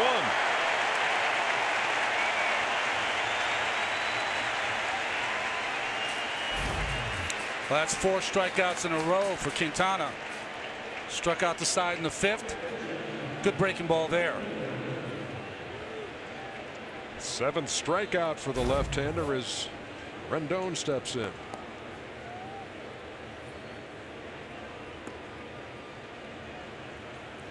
Very composed, looks unfazed by the moment in his first postseason start.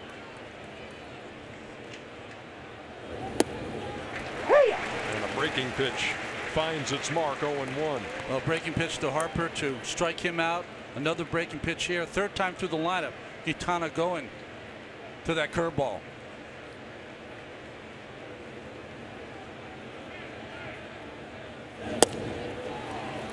Rendon's bid to break the scoreless tie in the 3rd inning snuffed out on a great running catch by Jason Heyward. Pedro Strop loosens in the Cubs bullpen. Here's the 1-1.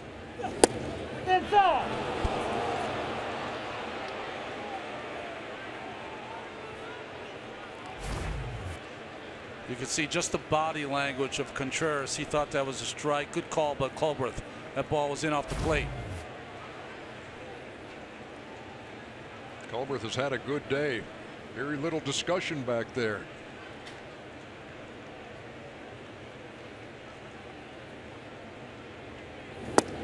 Ran it inside to Rendon and missed. And now a dangerous pitch, 3-1 to a guy with power. Interesting to see Quintana 2 consecutive pitches coming in on Rendon. Very strong inside, very quick inside. Now going back to the outside corner.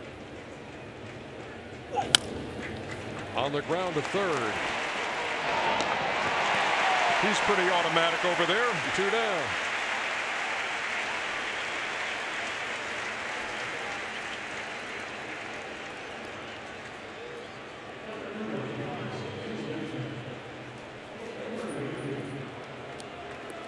Seven ground ball outs now for Quintana in this game. Go along with those 7 punch outs.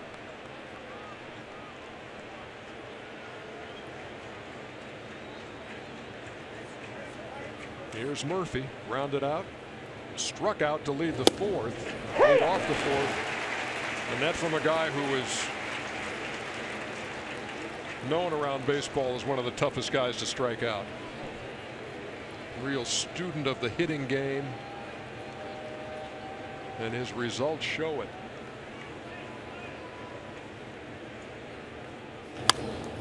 Going the other way to left, Schwarber over near the line, and it's off his glove.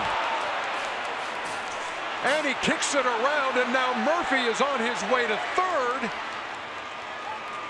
And he stands there with 2 out.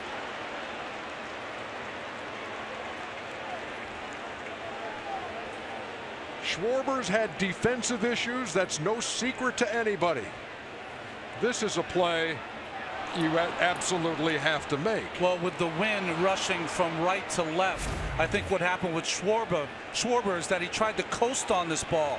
And off the bat of Murphy, it kept peeling towards the line, and he never got over there if it went off his glove.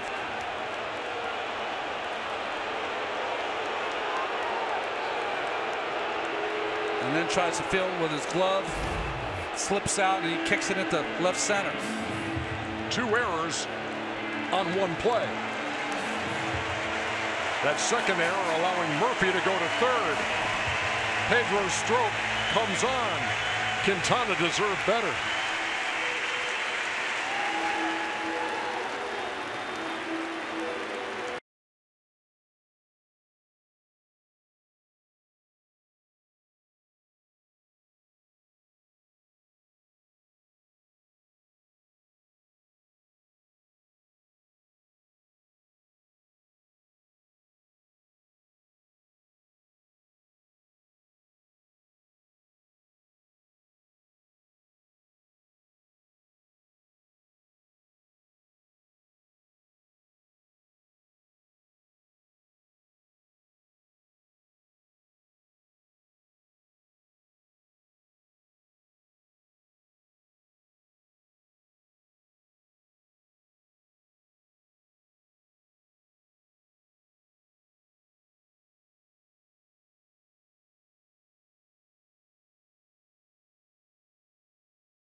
Let's take a look at today's playmakers presented by Alfa Romeo. Diamondbacks and Dodgers getting ready to go after our game. Out there in the desert, trying to stay alive in the best of 5. Another look at this. And again, coasting on it, didn't get to the line as quick as he could, and the ball goes off the end of his glove. And watch Heyward in between innings as Strop was warming up, giving a veteran hug to the young left fielder.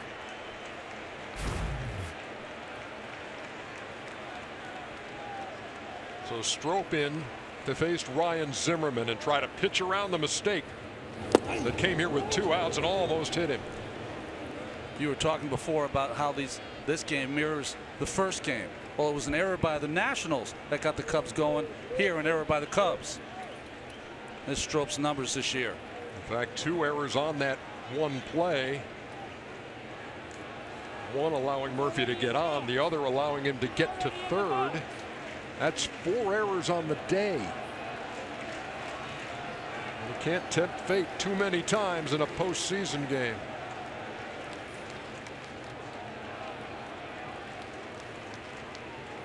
The tie-breaking run 90 feet away. Rounded foul.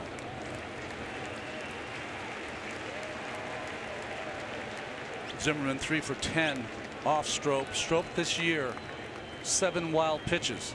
Something to keep in mind with Murphy on third base.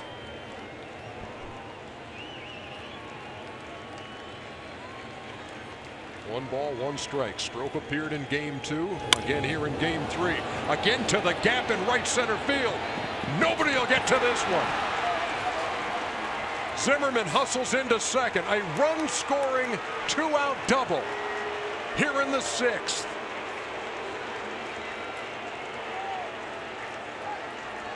And the error jumps up and bites the Chicago Cubs.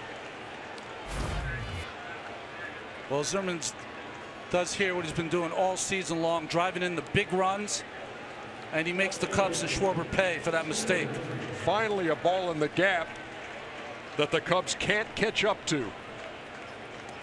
And it's a 1-0 game.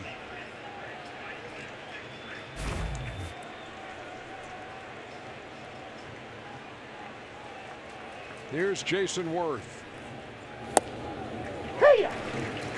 Boy, this inning began so quietly. Harper struck out. Rendon a routine grounder to third. And then Schwarber just flat out dropped a fly ball and left from Murphy. Then bobbled it trying to pick it up. That's the reaction after the double by Zimmerman by Schwarber in left field. No one feels worse, I'm sure.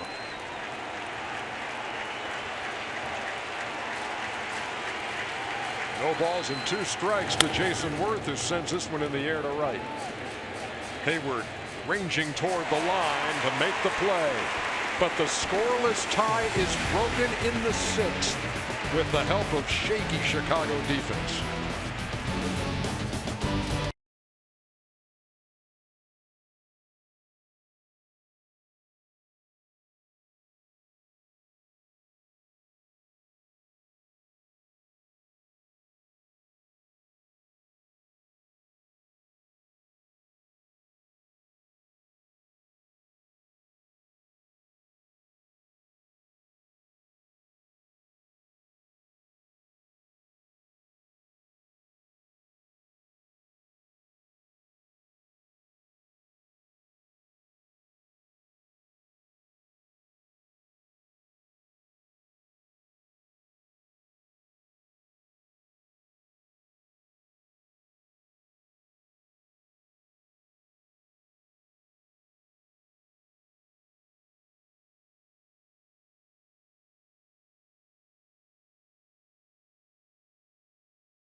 Bottom half of the 6th inning in Chicago. John Jay swings at the first pitch and hits it to straightaway center field, where Michael Taylor flags it down for the first out.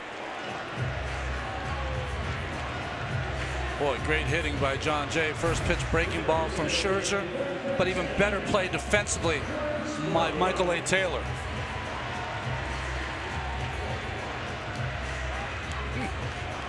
Scherzer with the reaction.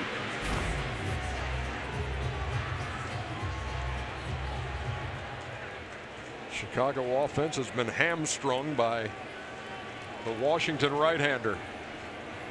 Scherzer into the wind against Chris Bryant. Sean Doolittle reacting to that catch by Taylor in the Nats bullpen. Bryant's 0 for 2. Everybody wearing the Chicago uniforms 0 for something. It's almost like rubbing salt in the wound after the mistake by Schwarber in left field. Taylor making that kind of play in the outfield. 2-0. 3 balls and no strikes. Scherzer has walked 2. He has struck out 6.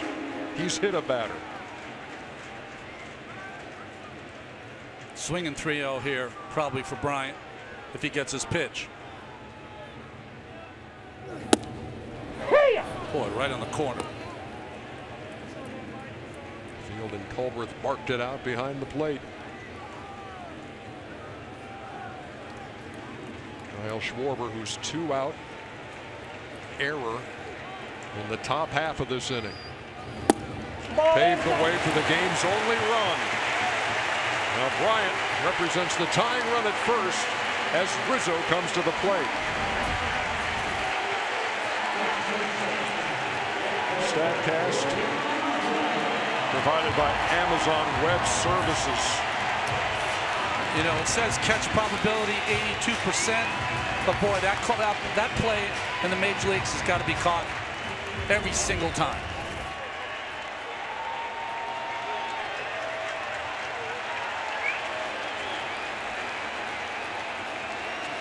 Rizzo was flied out, reached on a fielder's choice, and takes outside.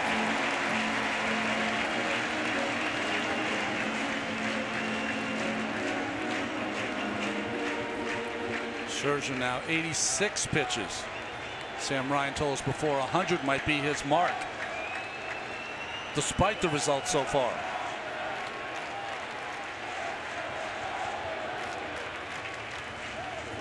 Look out. Boy, did he turn on that pitch inside and lined it into the seats. Everybody's okay. Yeah, I agree with you. I was doing the same thing up here, pal.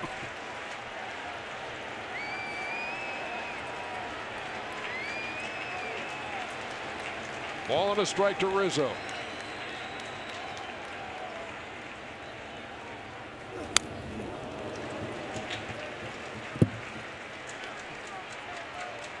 Rizzo had a pitch to hit there, just missed it. One of the things that makes Scherzer so tough, something you alluded to earlier, Ron, and something that Anthony Rizzo said on the day off. What makes him tough? He's in attack mode constantly.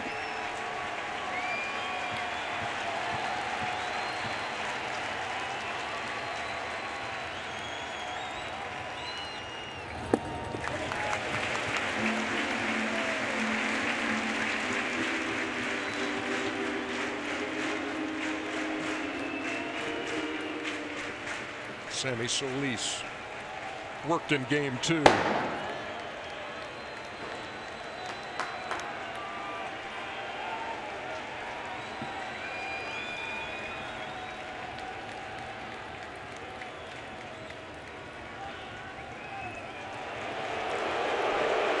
was almost like Scherzer was standing on the mound, and after a while, Wieters had called a fastball, and then he changed his mind.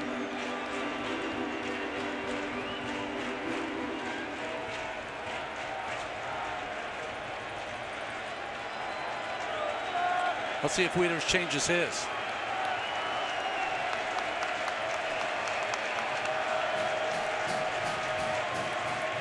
Change up.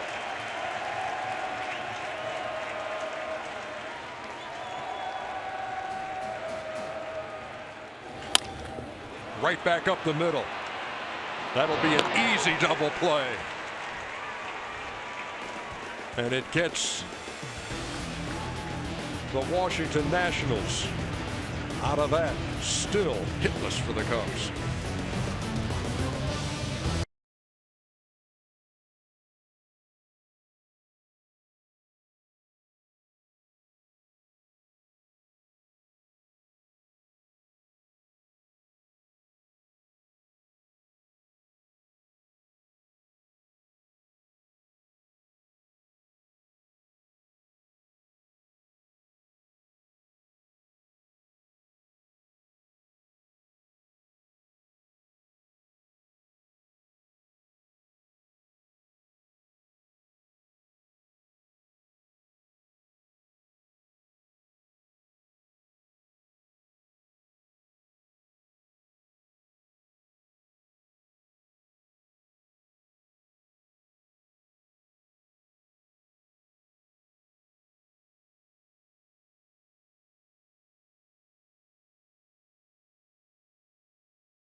Tune into NBA TV all week for the best in preseason NBA analysis. Check your local listings.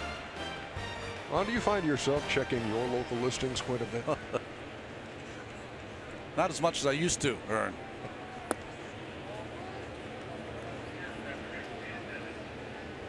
Top half of the 7th. Matt Wieters leading it off. Turns around to bat left-handed against the right-hander Strop, who came on in the 6th and gave up the run-scoring double to Ryan Zimmerman after Daniel Murphy, with 2 outs, had reached on an error by Kyle Schwarber, and it's cost the Cubs 1-0 here in the 7th.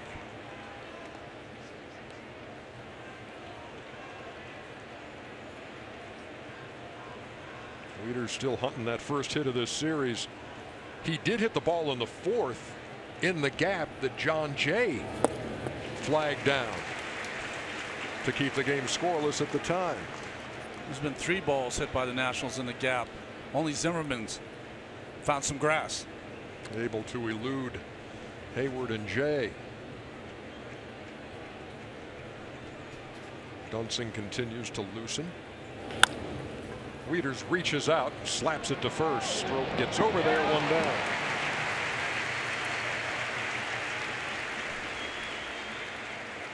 Head over to TBS Facebook and Twitter, and you can watch the bottom of the 7th live with Casey, Chef, Pedro, and Jimmy.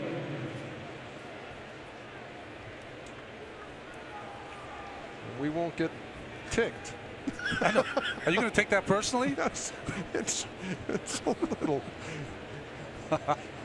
He insulted me just a little bit.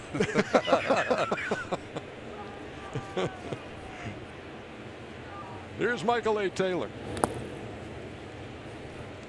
Oh, those guys have had such a great studio show, pregame, postgame, breaking it down. Really a pleasure to watch when we get done with our night's work. Go back and turn it on. Which one of those guys gets Schwarber's play or misplay? I'm sure they'll all have a crack at it. 2 balls and no strikes. To Taylor, who singled in the 3rd, struck out in the 5th. Hey!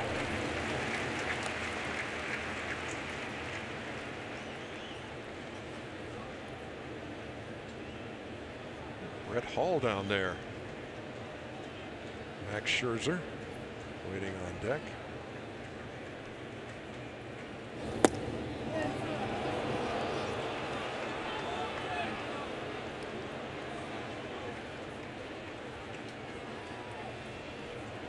It's Chelios.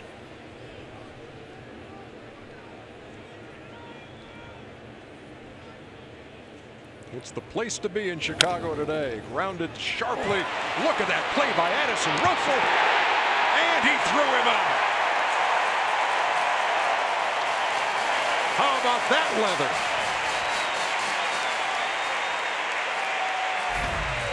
I mean, a flat out hit when it left the batter, Taylor, and Russell left the middle, not even getting to the ball, but also pouncing up and getting something on that throw.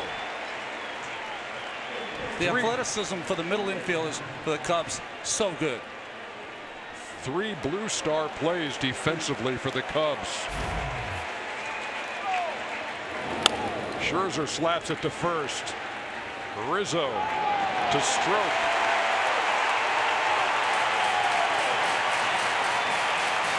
We're in the middle of the 7th inning. 7th inning stretch means something here at Wrigley that it doesn't mean in a lot of other places.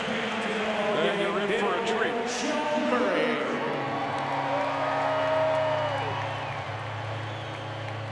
Okay, Cub fans.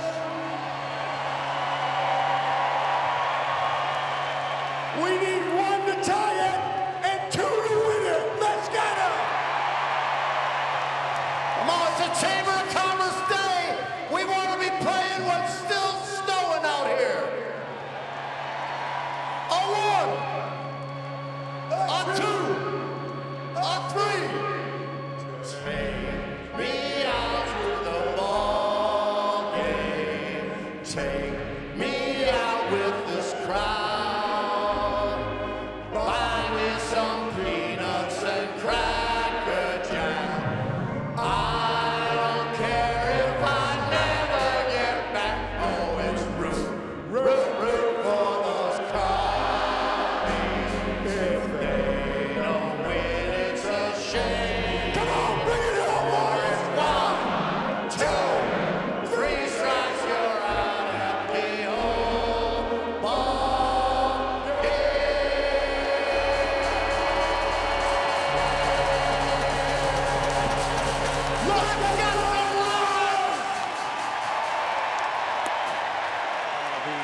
brothers Murray, Bill and Joel,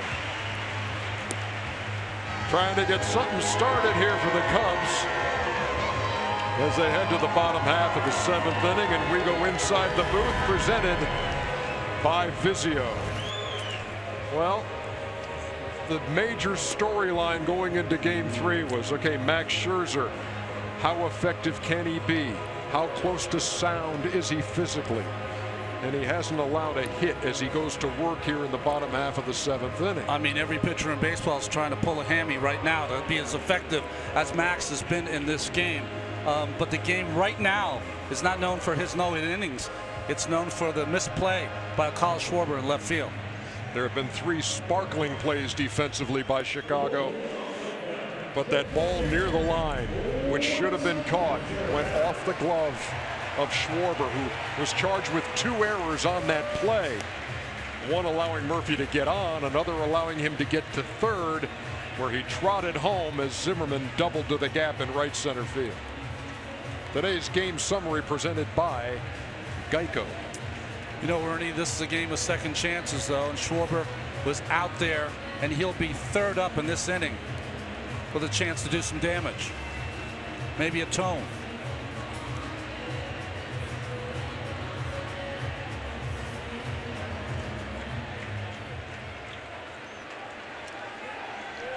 Four, 5, and 6 due here in the bottom half of the 7th. Contreras showed bunt, pulled it back, 0-1.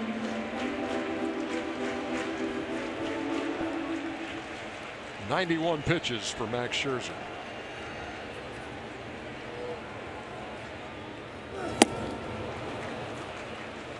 No balls and 2 strikes. Season high pitches, 121 for Scherzer. In 22 of his 31 starts, he threw at least 100 pitches.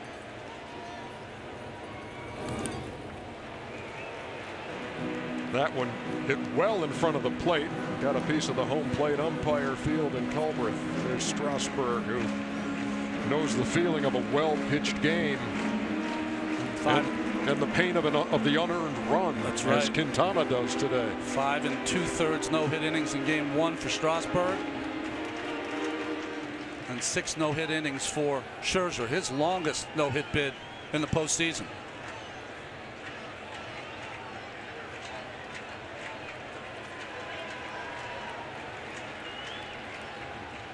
One ball, 2 strikes. Here it comes.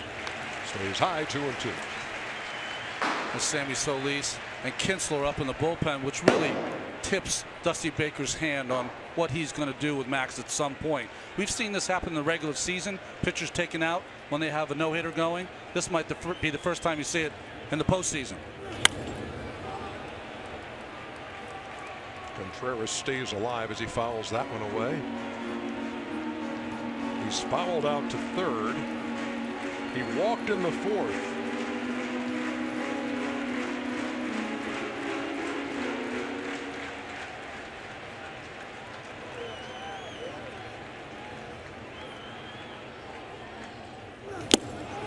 And he strikes him out for the first out here in the 7th. Well, you take a look at a guy who competes like nobody's business. It's the guy on the mound right now. Did you see his reaction after that strike 3? He just paces around that mound like he's stalking the hitter. And this one he throws right by Contreras.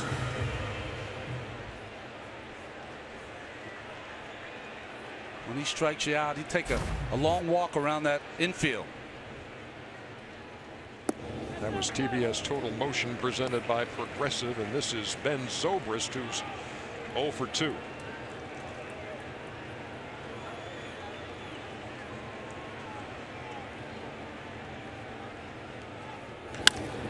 That ball's well hit toward the gap in left center field, and it's going to get down for the first hit for the Cubs. The throw to second just late, and Zobrist, the tying run, standing at second.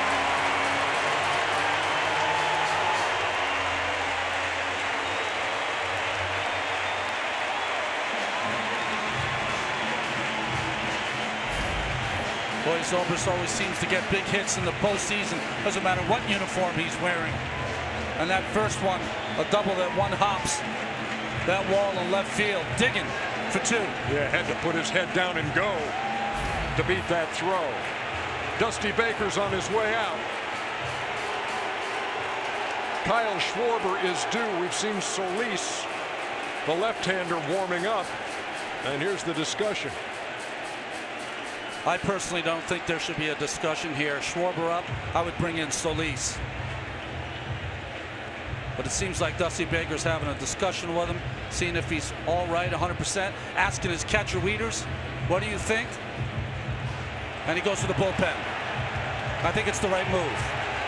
He allows 1 hit in 6 1/3. He leaves with the lead, but the tying runner at second.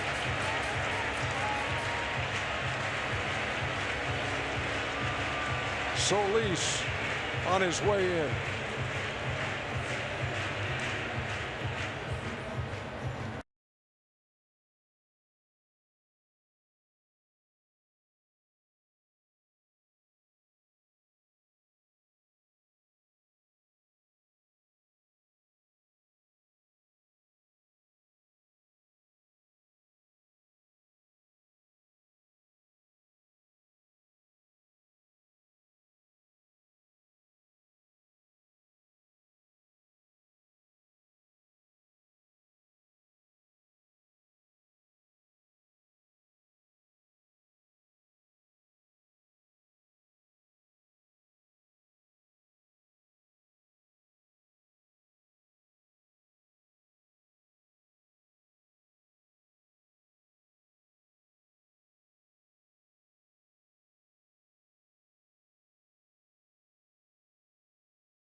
Back here at Wrigley, bottom half of the 7th inning, Sammy Solis, the left-hander, on with Kyle Schwarber due up. Joe Madden goes to the bench and brings up Albert Almora Jr. Has the counter there. Left-hander's only hitting .227 off Solis.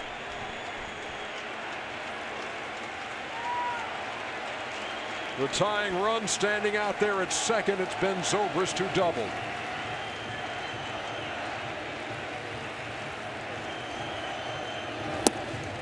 This might not have been a factor, but the loudest thunder off of Cubs bat all afternoon was Schwarber's foul home run that he hit off Scherzer until that double by Zobrist. Shouldn't be a factor in the manager's taking a hitter out, a pitcher out, but it might have been.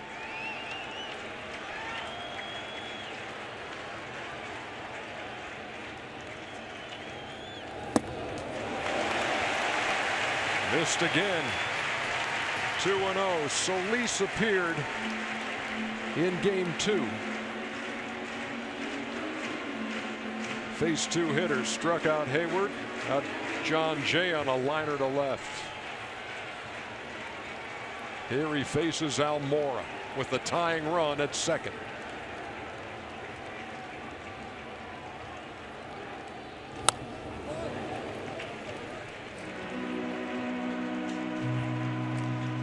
Scherzer still pacing,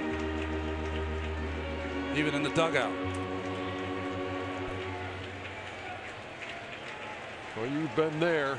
Come out of a game, that's your base runner out there, relying on your bullpen to shut him down.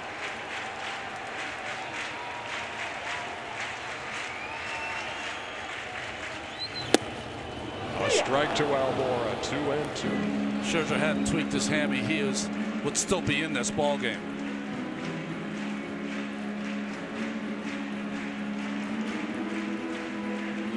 Meaning if he hadn't tweaked it before this game 3. Right. He came through this one unscathed.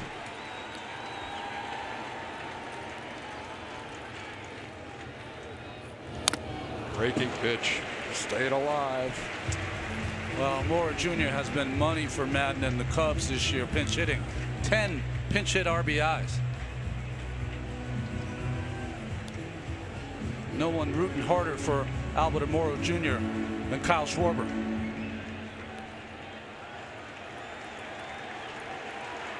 Looking for his first postseason hit.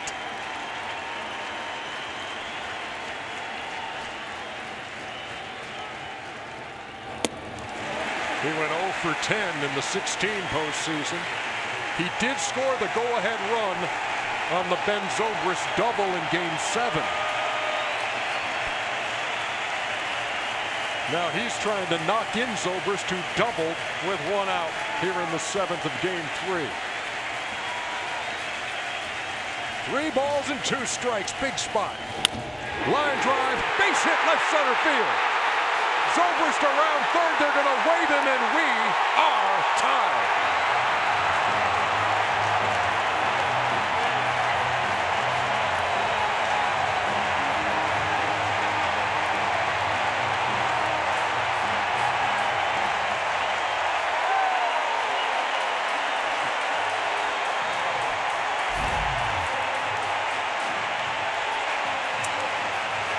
Well, Solis didn't make the pitch on the 2-2, got the 3-2, and came in with a fastball.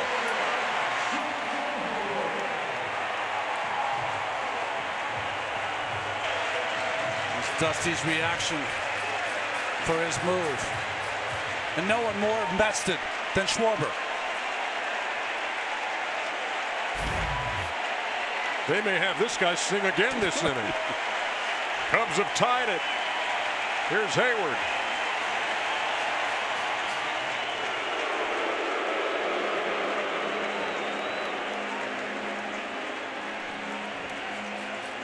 Both of the bullpens today. The first batter faced gave up a RBI hit.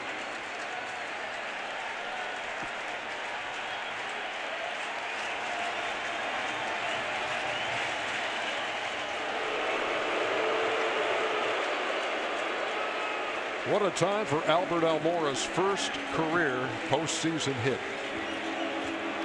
0 for 10 in 16, 0 for 4 in this series, and he knocks in the tying run here in the 7th.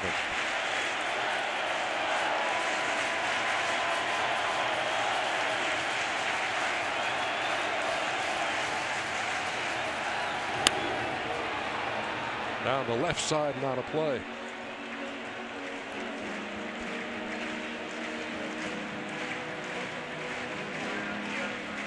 Wrigley has come alive here in the bottom half of the 7th.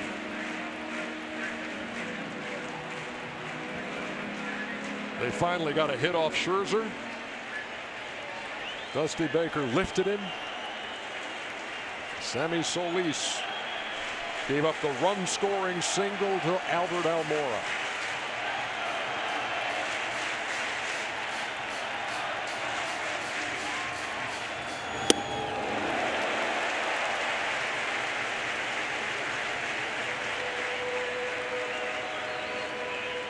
Close the book on Scherzer, 6 1/3, 7 strikeouts, 3 walks, 1 hit, and that 1-run charge to him.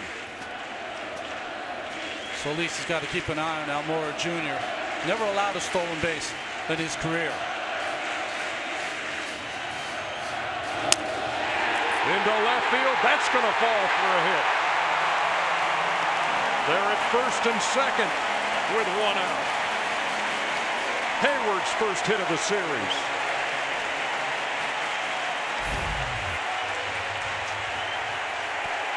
Fastball breaks his bat, but is able to dump it into left field. Dusty made the move. Solis did not get the job done. Addison Russell, right-handed hitter, is due. The left-hander, Solis, departs. Brandon Kintzler will come on to face him.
Tonight's League Division Series schedule: Indians and Yankees Game 4, 7 Eastern on FS1.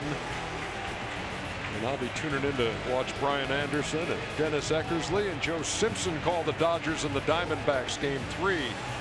10 o'clock Eastern on TBS, with coverage beginning at 9:30 Eastern Time. Brandon Kintzler comes into a 7th inning trouble spot, try to put out the fire. Well, that's what his role was when he came over from the Twins at the trading deadline, the 7th inning reliever. He comes in to face Addison Russell, who made an outstanding defensive play in the prior inning. World Series last year against the Indians, Russell had 9 RBIs.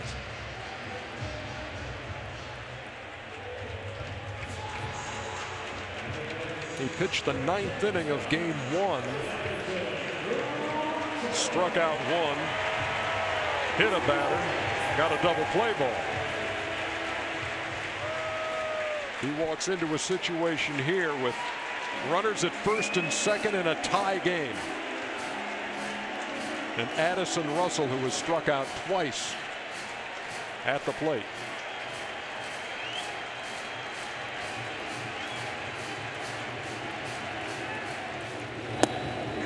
Missed inside, 1-0. Kintzler is usually not that kind of reliever that's going to blow you away. Averages less than 5 strikeouts per 9 innings pitched. Pitches more to contact.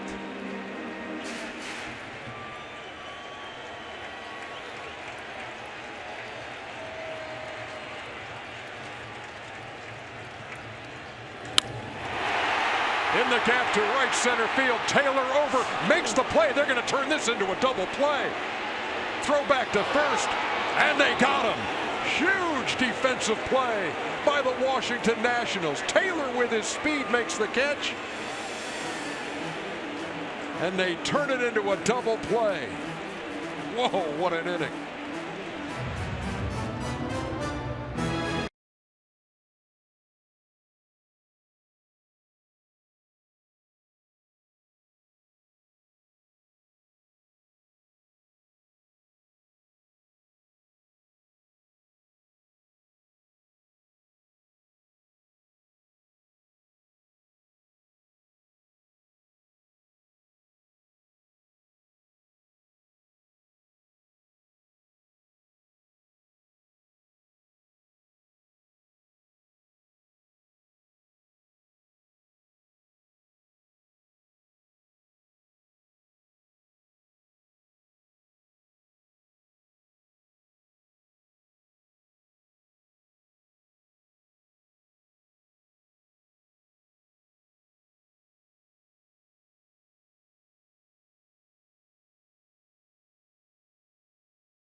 running cost the Cubs. Well, Heyward read it off the bat that it was going to fall in, but the speed of Taylor, he ran it down and got it to Murphy, who turned two. Kilter calling the play. He doesn't know where to run, but he gets 2 outs from that line drive off the bat of Russell. Yeah, Murphy had lost his footing momentarily, but able to make the throw over to Zimmerman. The double of Heyward. Hardest thing for any reliever is to forget your last game. And for Edwards Jr., he gave up the tying home run to Bryce Harper.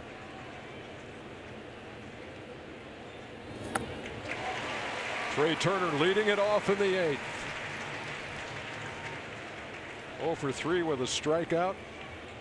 0 for 11 with 5 Ks in the series.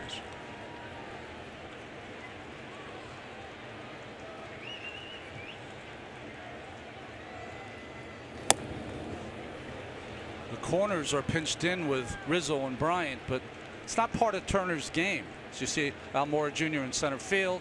John Jay moves from center to left. Only 1 bunt base hit for Turner all season long.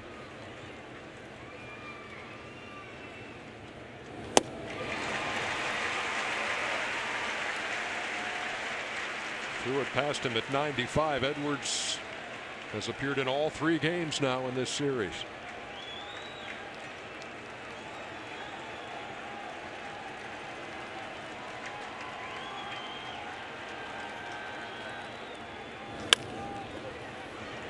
Oh, look at that play. And Zobrist robs Turner, who came that close to his first hit of the series.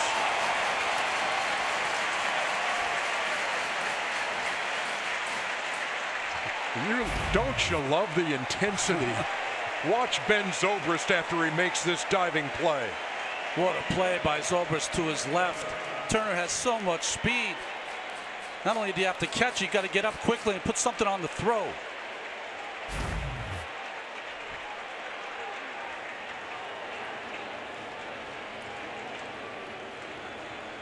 Last year's World Series MVP. Another sparkling defensive play by the Cubs today, who have had a handful.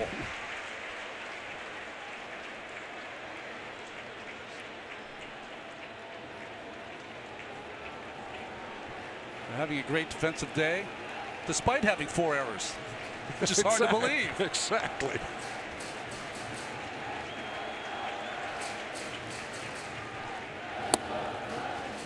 Inside to Harper, who's 0 for 3. Ground out, strikeout, reached on an error.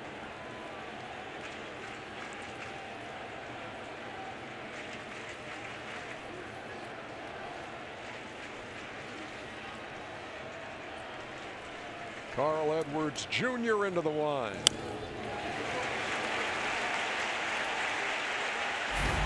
After that double play to end the last inning, Max Scherzer.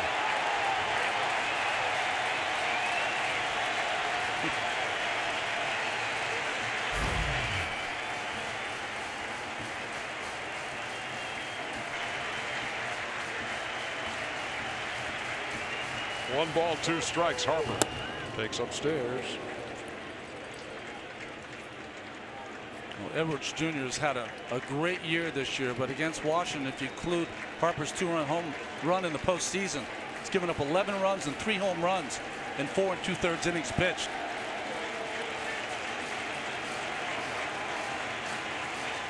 We wait on a 2-2, and here it comes. Tied him up inside and struck him out.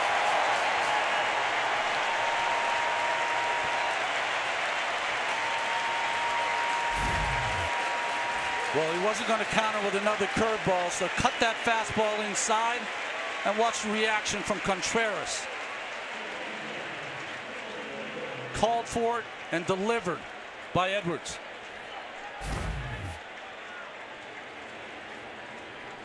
Two up and 2 down for Anthony Rendon.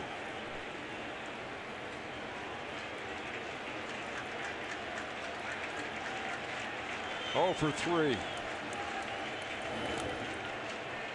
55-footer, 1-0. Rendon was robbed in the 3rd by Jason Heyward. Made a great running catch.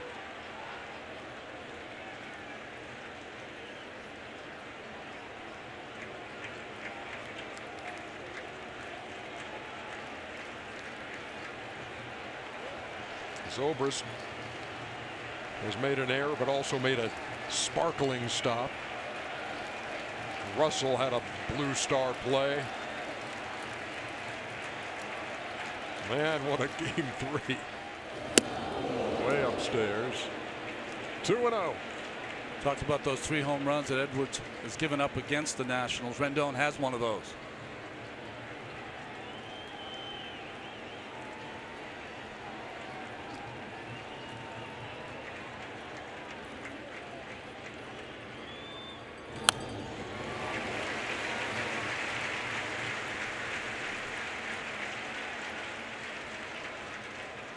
Carl Edwards listed at 6'3", 170.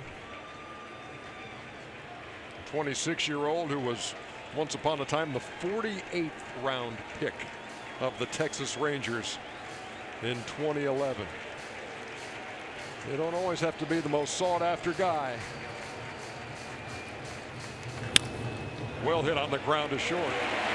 Russell from the hole. Through a strike. 1, 2, 3. Look at Carl Edwards as he comes off the mound. Oh, is this intense?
Both of these teams, the intensity meter is all the way in the red.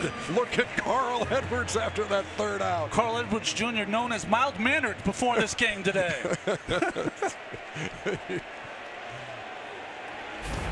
Oh my goodness, we head to the bottom half of the 8th inning. Tommy La Stella in a pinch hit.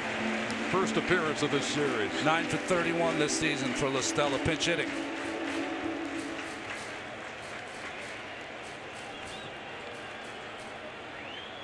Brandon Kintzler still in there. He came on to face Russell at the end of the 7th. Russell hit a bullet, but Michael A. Taylor with his speed caught up with it and then doubled up Jason Heyward at first for an inning-ending double play. Not your garden variety.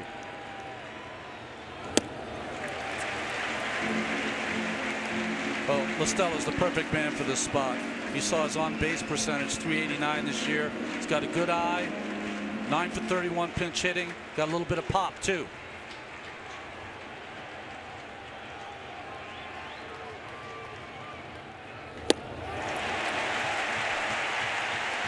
Three balls and one strike.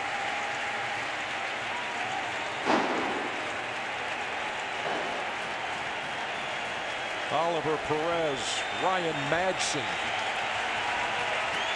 La Stella 0 for 11 at the plate in his postseason career.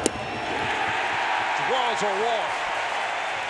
Just as good as a hit in the Cubs' mind to lead off the eighth. Well, as good as the starting pitching has been in this game, it's up to the bullpens now for Dusty Baker and Joe Madden. John Jay will be asked to bunt. La Stella's being run for. Leonis Martin now at first. John Jay, an excellent bunter.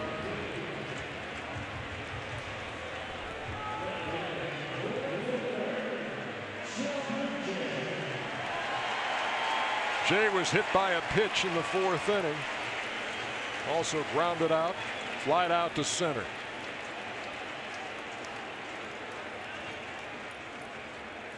And Kinsler throws over. Well, two things. You want to keep Martin close, and second, you want to see if Jay will tip his hand and let you know he's bunting. Got to be bunting in this situation.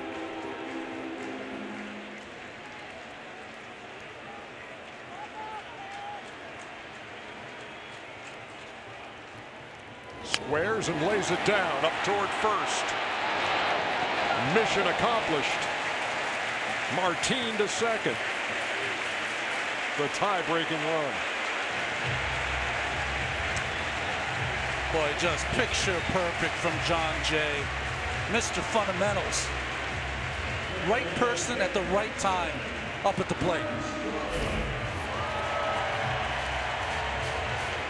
Didn't give it away. Got it to the first baseman Zimmerman, and Murphy scrapes his foot over the top of the bag for the out.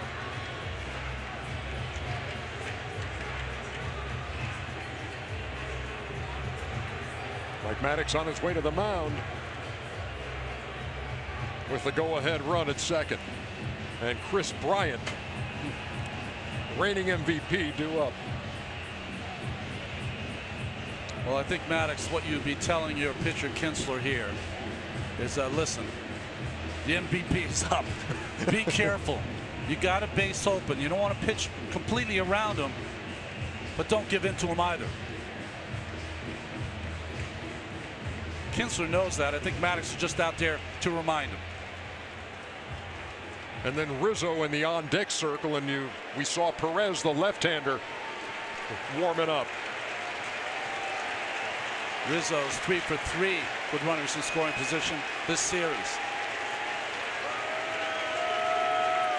Martin, the runner at second. And Bryant takes a strike. Struck out his first time. Flied to left. Walked in the sixth and erased in a double play.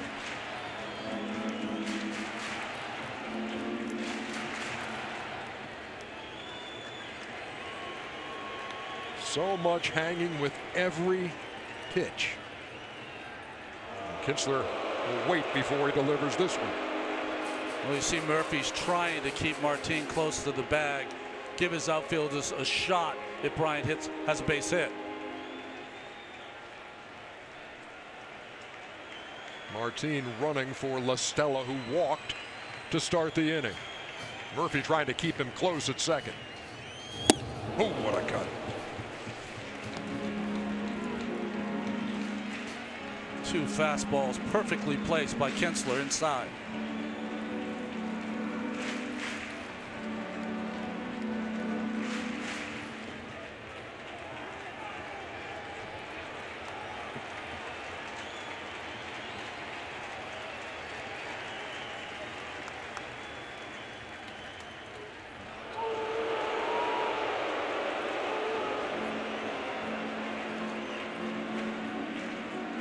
Kinsler had 28 saves with the Twins, who traded him mid-season to Washington.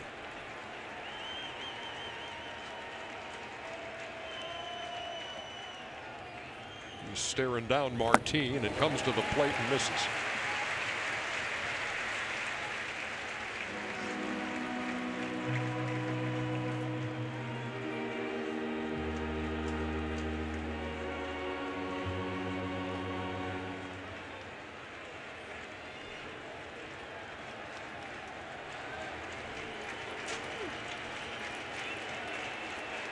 One ball, 2 strikes, and there's a throw back. He's in there, but boy, was that close. Murphy threw his knee down right in front of the bag, and I think it landed right on Martin.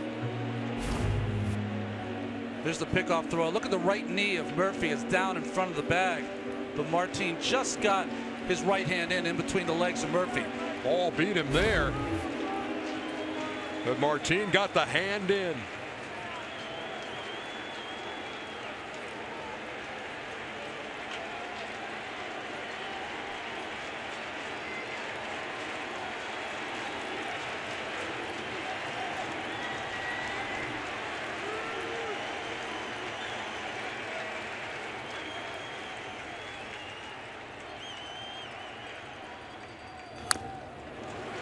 Bryant stays alive. You talk about the winding road some players take to a stage like this, and Kinsler out of pro ball in 2005 after being drafted by San Diego in the 40th round of the year before. Played some independent league ball in Winnipeg for a couple of years. Was in construction for a time. Then Milwaukee gave him a shot. Signed by Minnesota. Traded to the Nats. And he's in the spotlight here. Fouled off. One of those times where you're on one of those buses and you're saying, just give me one chance. Watch out what you wish for. Here in the face Bryant.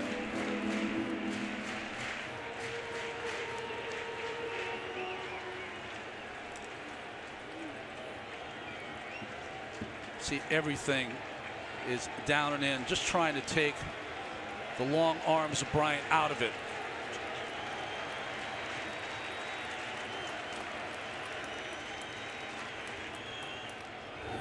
He struck him out.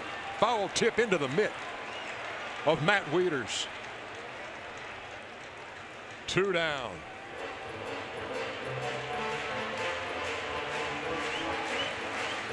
Well, Dusty Baker's coming out, but Joe Madden is asking Colbreth, did this ball hit the dirt after fouled by Bryant? And it did not. Good play by Wieters.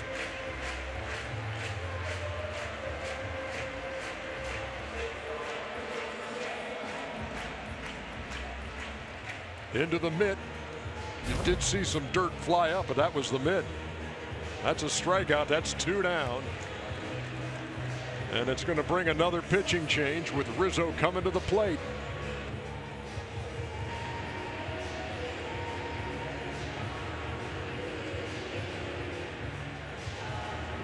Left-handed batter due up. Left-handed pitcher, the veteran Oliver Perez, strolls and now trots to the mound.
2017 National League Division Series is presented by T-Mobile. We are at Wrigley Field, and has this been a beauty? New champion is going to be crowned with the E-League CSGO Premier 2017. It concludes Friday at 10 Eastern. TBS. So who's going to take the lead in this series, which is tied at a game apiece, as Oliver Perez is called upon with a go-ahead run at second, and Anthony Rizzo at the plate. Well, he came in the second game to face Rizzo. Rizzo hit into a double play. Only needs one out here.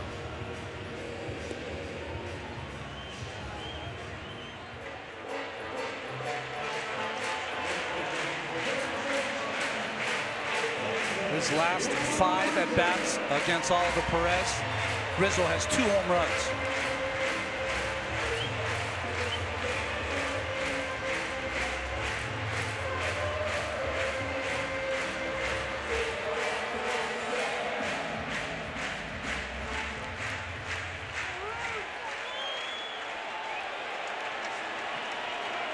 Rizzo is 0 for 3. Leonis Martin is the runner at second. He ran for Tommy La Stella, who walked to begin the inning. Rizzo swings at the first pitch. Blooper, shallow center. It's going to fall! And the Cubs have the lead. Rizzo's hung up between first and second, but nobody in the ballpark cares. It's a 2-1 game.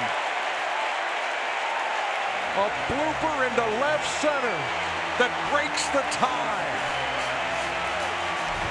We head to the ninth with Chicago leading by 1.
Somehow this ball found a patch of grass. Well, all the outfielders are playing deep because of Rizzo, but boy, you can't make an argument there. Someone's got to dive for that baseball in the outfield, and you see the reaction from the 2 managers. Madden thought it was going to be caught. Dusty can't believe it. 2-1. And now the closer, Wade Davis, is on and ran it inside and missed to Daniel Murphy. Davis got the save in game 1. He only blew 1 save all season long. And that came after 32 straight conversions.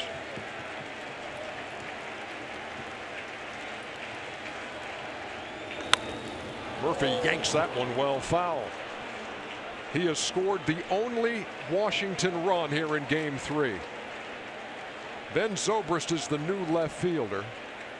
Javi Baez into the game at second, so Zobrist moved from second to left. Just indecision from Taylor and Worth. I got it, you take it kind of play.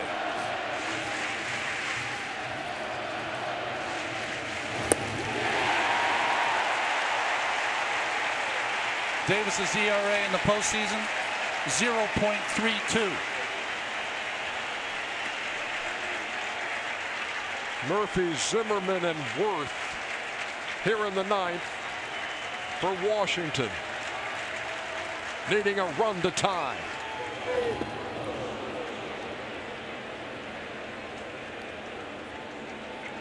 That ERA I just mentioned, of course, is Davis as a reliever. Yeah.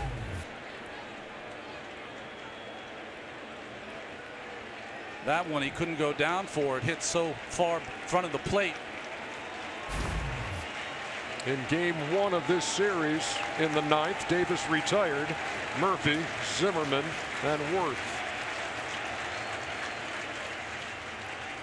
Same 3 due here at Wrigley in a 1-run game.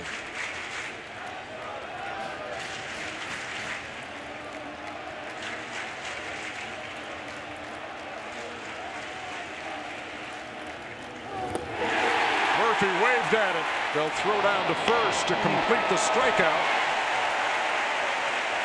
1 down.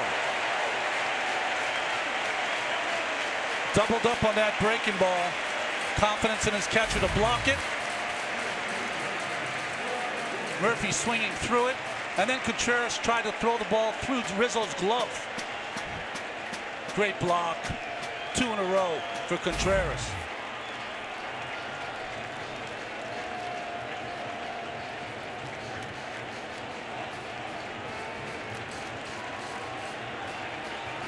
Here's Zimmerman.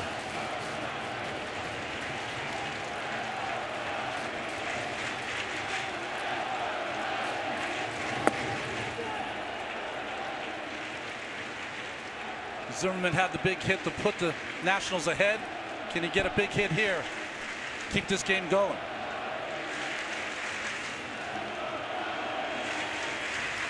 A ringing double to the gap in right center field that scored Washington's only run. This one's tapped to the right side. Baez throws him out. 2 up and 2 down in the 9th.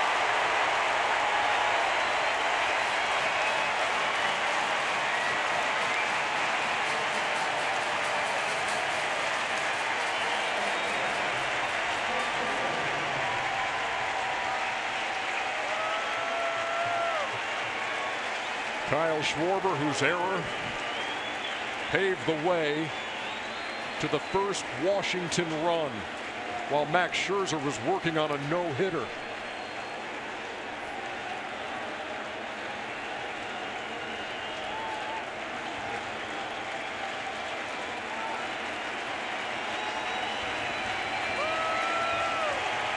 Here's Worth.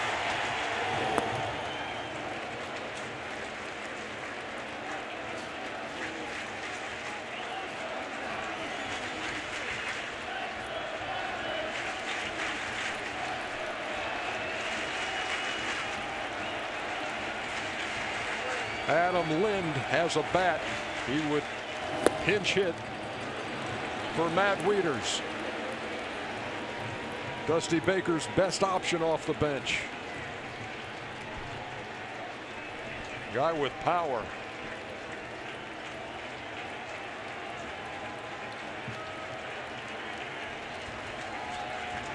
The ever patient Jason Worth ahead in the count, 2 balls and no strikes.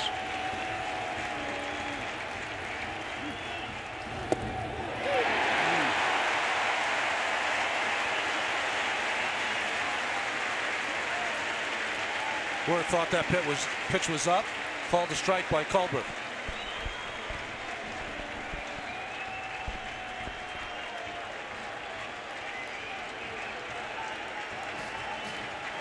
Ward then his first hit of the series in his first trip, has walked and flied out since. Here comes the 2-1. Missed the corner. 3 balls and a strike. Contreras tried to frame it. Good call by Colbert. That ball was outside. But not by much. And you're right about the frame.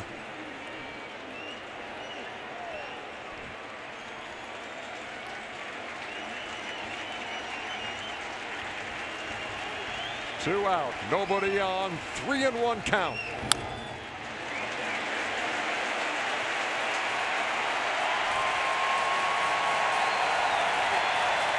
Not a seat being used at Wrigley Field.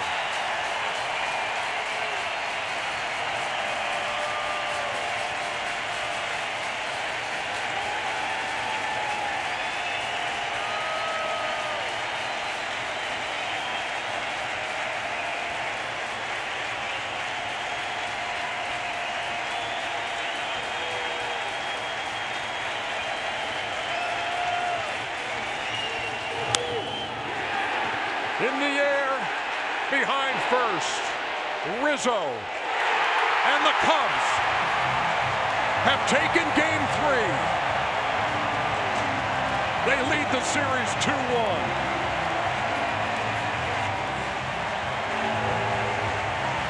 In as tough and tight a postseason game as you could ever ask for. Rizzo's got the important number on his bat, 44. 4 for 4 in this series with runners in scoring position.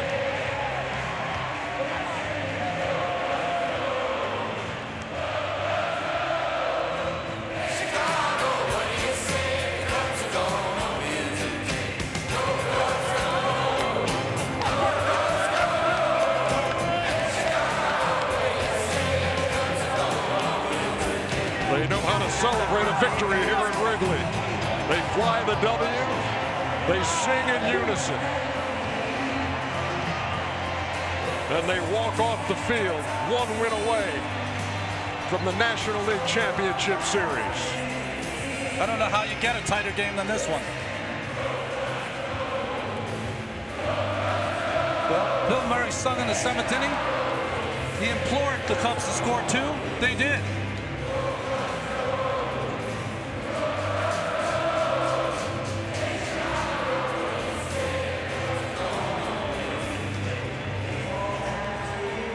Everybody take a deep breath. Here's Sam Ryan. Anthony Rizzo, once again, you come up with a runner in scoring position, make a difference there. Leonys Martinez on second base. That one drops in. What are you thinking in that moment? I'm thinking don't pitch to me right there, to be honest. I love this situation. Got a base open. You know, Albert Perez, we have history just facing each other. He threw me a slider and a fastball. I knew he was coming fastball there. Obviously, it flipped in there, but that's what this game's all about, not hitting at him.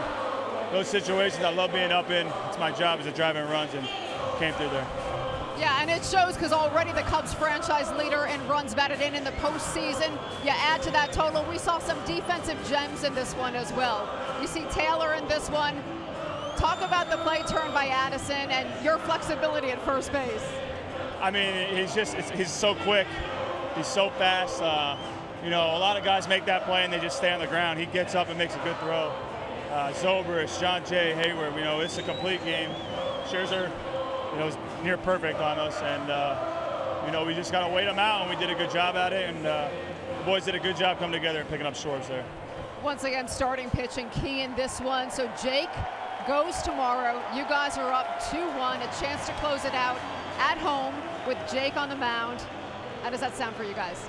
It sounds good. You know, this crowd really got into it, especially the later the game got on. The crowd kept going, and we need them. We need them all we can. The fans behind us. We feel really confident playing here. Obviously, the game like this is just going to boost our confidence even higher than it already is. So we'll be ready to go tomorrow and slow the Nationals. Congratulations, Anthony. Thanks, Sam. Appreciate it. Back to you guys. All right, thank you very much, Sam. Man alive, Ronnie, this is just, it just doesn't get any better in terms of the meaning of every pitch, every out, every at bat. Think about this. The Nationals have had a pitcher go 5 2/3 no-hits innings. They've had a pitcher go 6 1/3 of no-hit innings. They're down 2-1 because Hendricks, Lester, and Quintana's ERA in the first 3 games is 0.48. Huge at bat today for Ben Zobrist in this game. A double in the 7th inning. Let's go back down to Sam. That's right, Ben. That one dropped in, the first hit of the game off of Max Scherzer. You saw what he had tonight, and there were questions about what he was able to throw with that hamstring. Take us through that at bat. Yeah, he looked great all night. I thought he pitched really well. Hit his spots. He was really dealing. But yeah, fortunately he left one on the plate I could get to, put the barrel on it, and found its way out there to land where nobody could catch it. So it's a great feeling to kind of get the monkey off the back at that point in the game, and the hits just kept coming after that. And then to come around and to tie this one up. Tell me about the read there. I'm sorry. To come around and to tie this one up. Yeah, well, you know, I mean, this was a big game for us being at home. We needed to take this game. Just felt great. When Al was able to have a great at bat there, 3-2, worked a changeup up the middle, hit it hard. I mean, that's just such a clutch hit. We got clutch guys up and down the lineup, and you know, Riz came through for us too. So, you know, that's just a big moment where you can tie the ball game up, and it feels great. I asked Anthony about a key defensive play, one for you as well. The diving stop there on let's talk about Trey Turner. Yeah, well, I mean, it felt like it was going to be just out of my reach, but you know, I had just enough range on that to get it into my glove and pop up and get him out. I mean, he's a fast runner, so I knew I had to be able to make the transition and make a good throw to first. Fortunately, able to do it, and that really got things started off well in that inning for us. Congratulations, Ben. Thanks. Back to you guys. All right, thank you, Sam. Game 3 goes to the Cubs. Kyle Schwarber, a big misplay in this game leading to a Washington run. Joe Madden, a moment right there with the guy who's off the hook here in Game 3. Back to wrap it up after this.